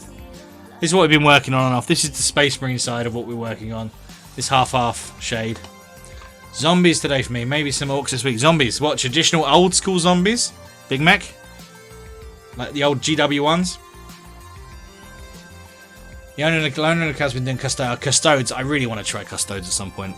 The extra detail on the armor, I desperately want to have a go at them at some point. Warmaster, sorry, I didn't spot you. Thank you for the follow. Oh, cheers. Yeah, the apothecary. This one is my favourite out of them all. We did an apothecary. The second person that said, "Do you know what? I've never actually heard of the Angels Sanguine. Apparently, they're an old school chapter. I love red and black, and I like a half-half scheme because it stops me getting bored. Orky, I'm gonna lurk for a bit while I clean my desk. No problem at all. Thank you for the raid, Orky. Like I say, unfortunately, we'll be wrapping up shortly, but thank you for the raid anyway. It's much appreciated. Oh, zombie side, sweet. Are they the pop culture zombie side or the Black Plague zombie side? I have a Black Plague box still for Christmas. The whole box set, which I'm going to be doing on stream at some point. I want to blast through it because I love the sculpts in it. Yeah, so we did a chaplain. These guys have all got dumb names. You can thank my chat for that. They all have the ability to name them by spending the currency stuff. So we got Big Jim Slippy Fist here and Barbara Titwank. And like I say, you can hold my chat wholly accountable for the dumb names. Or the pop culture one. But yeah, my Matt Zuma that's in chat, he kickstarted the pop culture one, had everything, had all the god knows how many boxes of stuff. And they're great. They did look really good. I helped them paint a few bits, but I really loved the Black Plague and how it looked with the Necromancer and stuff. And I want to get the Green Horde to go with it. So I'm looking forward to painting those. So we had the Chaplain, and then we had to finish the other kind of better Librarian as well in the same half-half scheme. His nice sword. And that's about as far as we've been with the Marines. But I've got the Indominus set ready to paint. These are kind of warm-ups for Indominus. Like I say, you can blame my chat for the names. And these were the Necrons we were working on last couple of evenings. These were a good experience. So this guy's called Bum Nugget Dick Blade, because we kept saying he had a dick blade here. So these guys came out super nice. I was really happy with these. These are an experiment with Turbo Dork's colour shift. So we did a black undercoat, and then everything got coated with this Turbo Dork colour shift. So we got the main body, the main kind of neck and tier skin, has got that colour shift in it, which you can see on camera looks pretty damn sweet. And then we just build up with a few different shades, nice cross blade on the weapon and stuff. But all the Necrons will be in this, and we're working on the Big Daddy. Let me get him. So he's still massively work in progress, but we're working on him. This is Philomena von Fluffy Pants. The Big Lebowski. That's why he's wearing it always. Yeah. Us squigs got to stick together. Thanks Lebowski. But yeah, so the big bastard we're working on, he's taken a long time to get there. But again, you can see the skin. That skin tone is lush. Really, really works nice. So we're working through again, these are a bunch of test Necrons, but we're working through these guys. So yeah, it's been a productive week leading up to the weekend. Next week I want to crack back into more of the Space Marines. Cheers, Echo. Thank you. Right, I'm going to switch over to Discord. We're going to have a look, see if any of the guys in the channel have put some work in progress in. We'll see what we can discuss. I think Echo's put something up, maybe. I know a few of the others have. I know we've got a Geralt of Riviera to look at. Let's throw over to Discord. Let's see what we got. So Echo's put a picture up. Loner the car. Did wonder what crons would look like in colour shift. I had to do it. Loner, I had to do it. As soon as I saw the colour shifts and then the new Necro models, I thought the same. I thought they were crying out for it. Right, Echo. Yeah, this was Echo. This looks really nice, Echo. Good job. Good job in keeping that light, that pale colour. That's nice and smooth. That normally, from a beginner painter, you normally end up with quite rough texture on white. So really good job there. It's super neat all round. I like the power sword. That's a neat effect. If you want to push the power sword anymore, maybe take the edges up to a even brighter edge, just to really make that pop. But other than that, man, super neat. Your gold's lovely. I presume that's had a wash on there to give it some contrast. Man, if this is your early work, it's very impressive.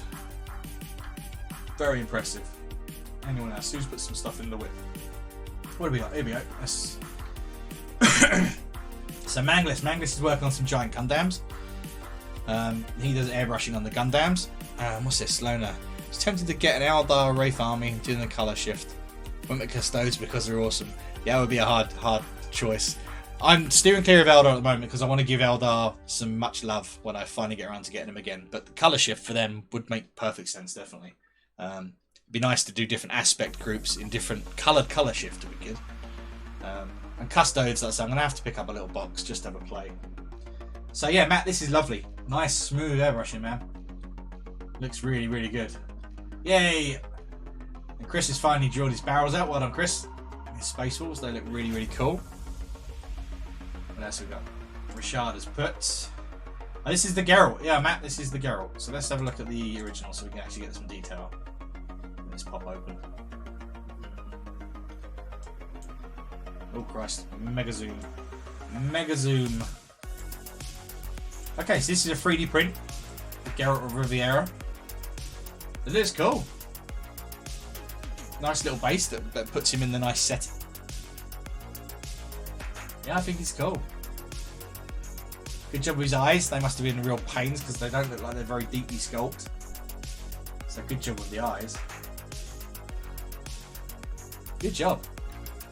Go back. How do I get it? Let's screw it all up now. There we go. No, Richard, that looks really, really good, man. Really good. Like I say, I can't imagine those details are super deep, so good job for picking them out. Darkness, what we got? Ah, sweet. Some more of your kind of Death Watch guys. These are awesome. I love the colours. You guys know I like red and black anyway. Yeah, these are really cool. I like your textured bases. They're nice. They keep them nice and simple, but still interesting. So great job on those. What do we got here? These beefy boys are nice. Are these the guys that normally jumping through the air and stuff? Or they just kind of shroud around their helmet? But I love it, but I can't stand them when they're jumping through the air. It's dumb. Were these the heavy intercessors you said about? They're very cool. I do love those helmet things. Yeah, very, very neat. I have another picture from Rashad showing the back, showing his 2 swords. Oh, they're the heavy ones. Oh, cheers. Well done, Gambit. Yeah, no, good job, man. Good job. They look really nice. That's a cool middle. So Rashad, yeah, Rashad, does your mate sell the 3D prints to on those? Because I think Matt might be interested. Good job on the face. I love the fact I can see the creases in his brow. That's fantastic. Good job in keeping the black as black. And there's no shading up the grey. It was a good job. So it looks black just with hard edges. That's not too simple to do.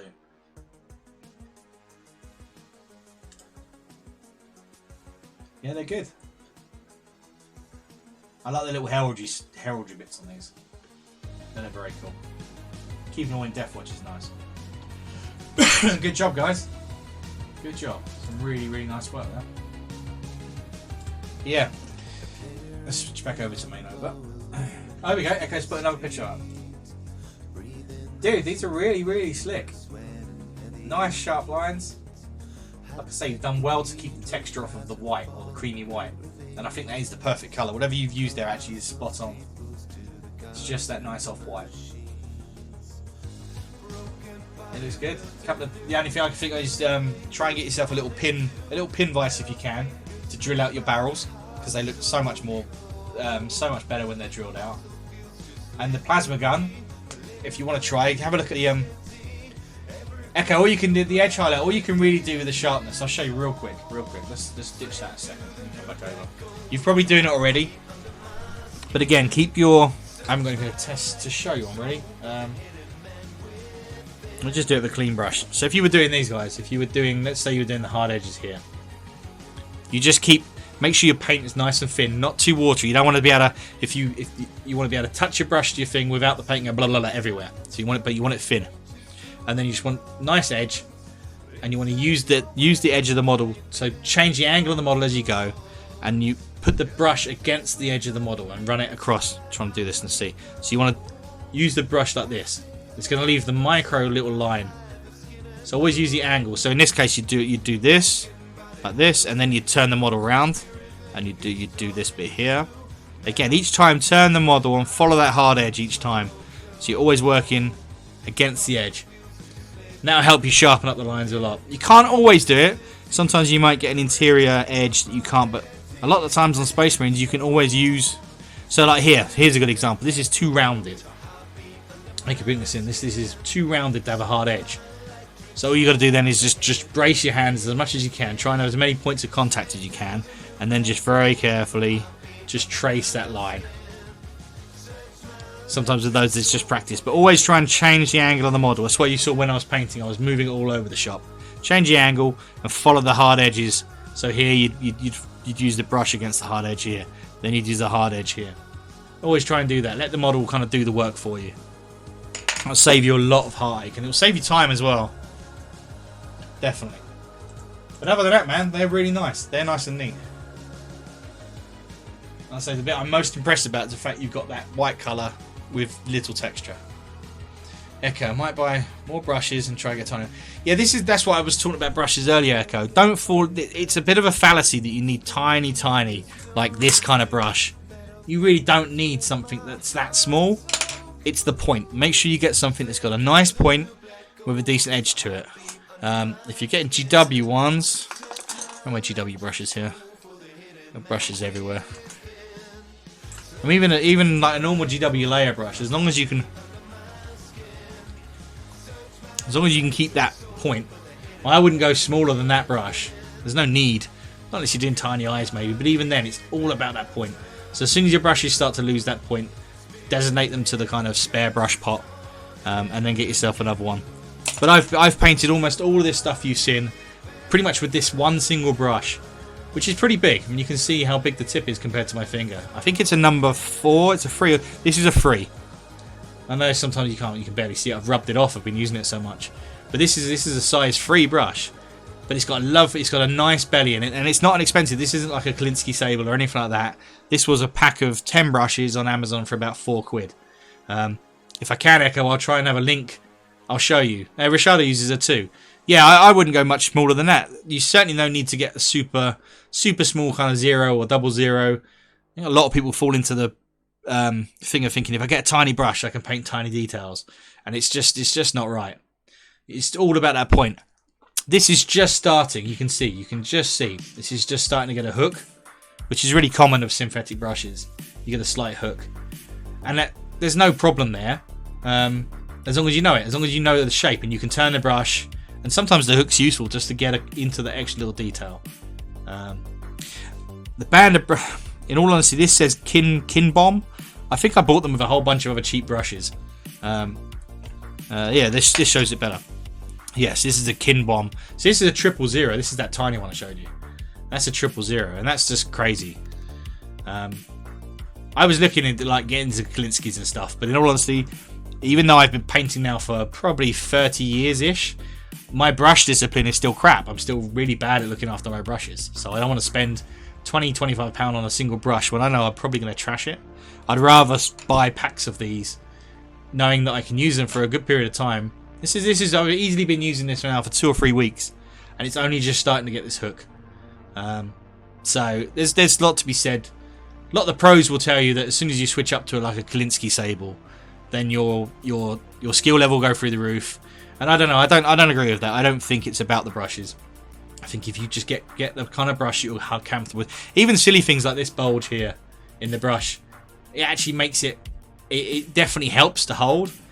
So pick up brushes in whatever shops you can get to. If you can get to shops, pick them up, hold them. I've used some before that've got rubber grips and things here. They can all make a difference. What's Ross put? Super fine ones I find lack the body and splay very easy. Yeah, I find the same. And also with tiny brushes, like going back to this tiny one, you'll find the paint dries much quicker. So if you're trying to do a lot of fine lines, as you're working down the line, the paint will dry, and then you have to keep going back. And the more you interrupt that line, the more likely you are to make a mistake. So sometimes a bigger brush can be absolutely fine as long as it's got a point to it. And you'll see me do it on my little picture. You've probably already started to do it, Echo. Most of us pick up the habit. But between brushes, you see me in the little picture. Just give your brush a suck. Just roll it on your tongue. And you'll build that point back between each one. It's a useful way sometimes of clearing the crappy paint in the brush. Just run it over your lips. And you'll bring it back to that point. And worst case scenario, if it dries with a bit of saliva on it, it will just hold that shape. Lona, he's a cheap set from Amazon. I love him. Yeah. Echo, no problem, Echo. That's literally what this channel's about. So it's nice to have people over. We can all talk about the hobby. If we can pass on any tips, then fantastic, all of us. I'm no pro. I've just been doing it for a long time. That's all. So no, thanks for finding me tonight. So I think that just about covers it tonight. Thanks everyone for coming and finding me, and guys from the raid, thanks for sticking around. Hope you kind of like what you see. Feel free to give me a follow. I'm on every night from 8, usually 8 till 10. Sometimes it runs a bit late, but usually 8 till 10. All the links in the usual place. I've got Facebook. I've started to put some videos over on YouTube. But yeah, come back, guys. It'd be nice to see you all as maybe new regulars. Hot rock. Had to finish on a fart. We used Discord. Let me throw the Discord link up for anyone that wants to join. 1 second. Oh, well done. Lona's already done it. He's way ahead of me there. Yeah, find us on Discord. Join that. If you guys want to use the work in progress group, and then end of each session we normally go through and talk about people's things. If you want tips and chips or any of that kind of stuff, or just some feedback, or just to show off something that you're really proud of, use the group. Other than that, yeah, thanks for all the company this evening, guys. You've all been awesome. I'll be back on tomorrow from 8. Stay awesome and enjoy the rest of your evening. I'll catch you guys soon. Oh, okay, so what was that? Just quickly, what's on the tabard on the term you've been painting? Which one? Oh, what, this guy? This one here? On the tabard thing here? These just a couple of little bullet things. Is that what you mean? Hot Rock, thanks, mate, thanks. Echo, no problem at all. Gambit, no problem. Good night, matey. Is that what you mean, Chris? Yeah, just a couple of little bullet things. They're like little medals or something or other. I'll probably bring them out in gold or copper. No problem. Chris, hopefully see you tomorrow night or as soon as you get off work and stuff. Everyone else, cheers guys. Thanks a lot. Thanks for an awesome stream. I'll catch you guys soon.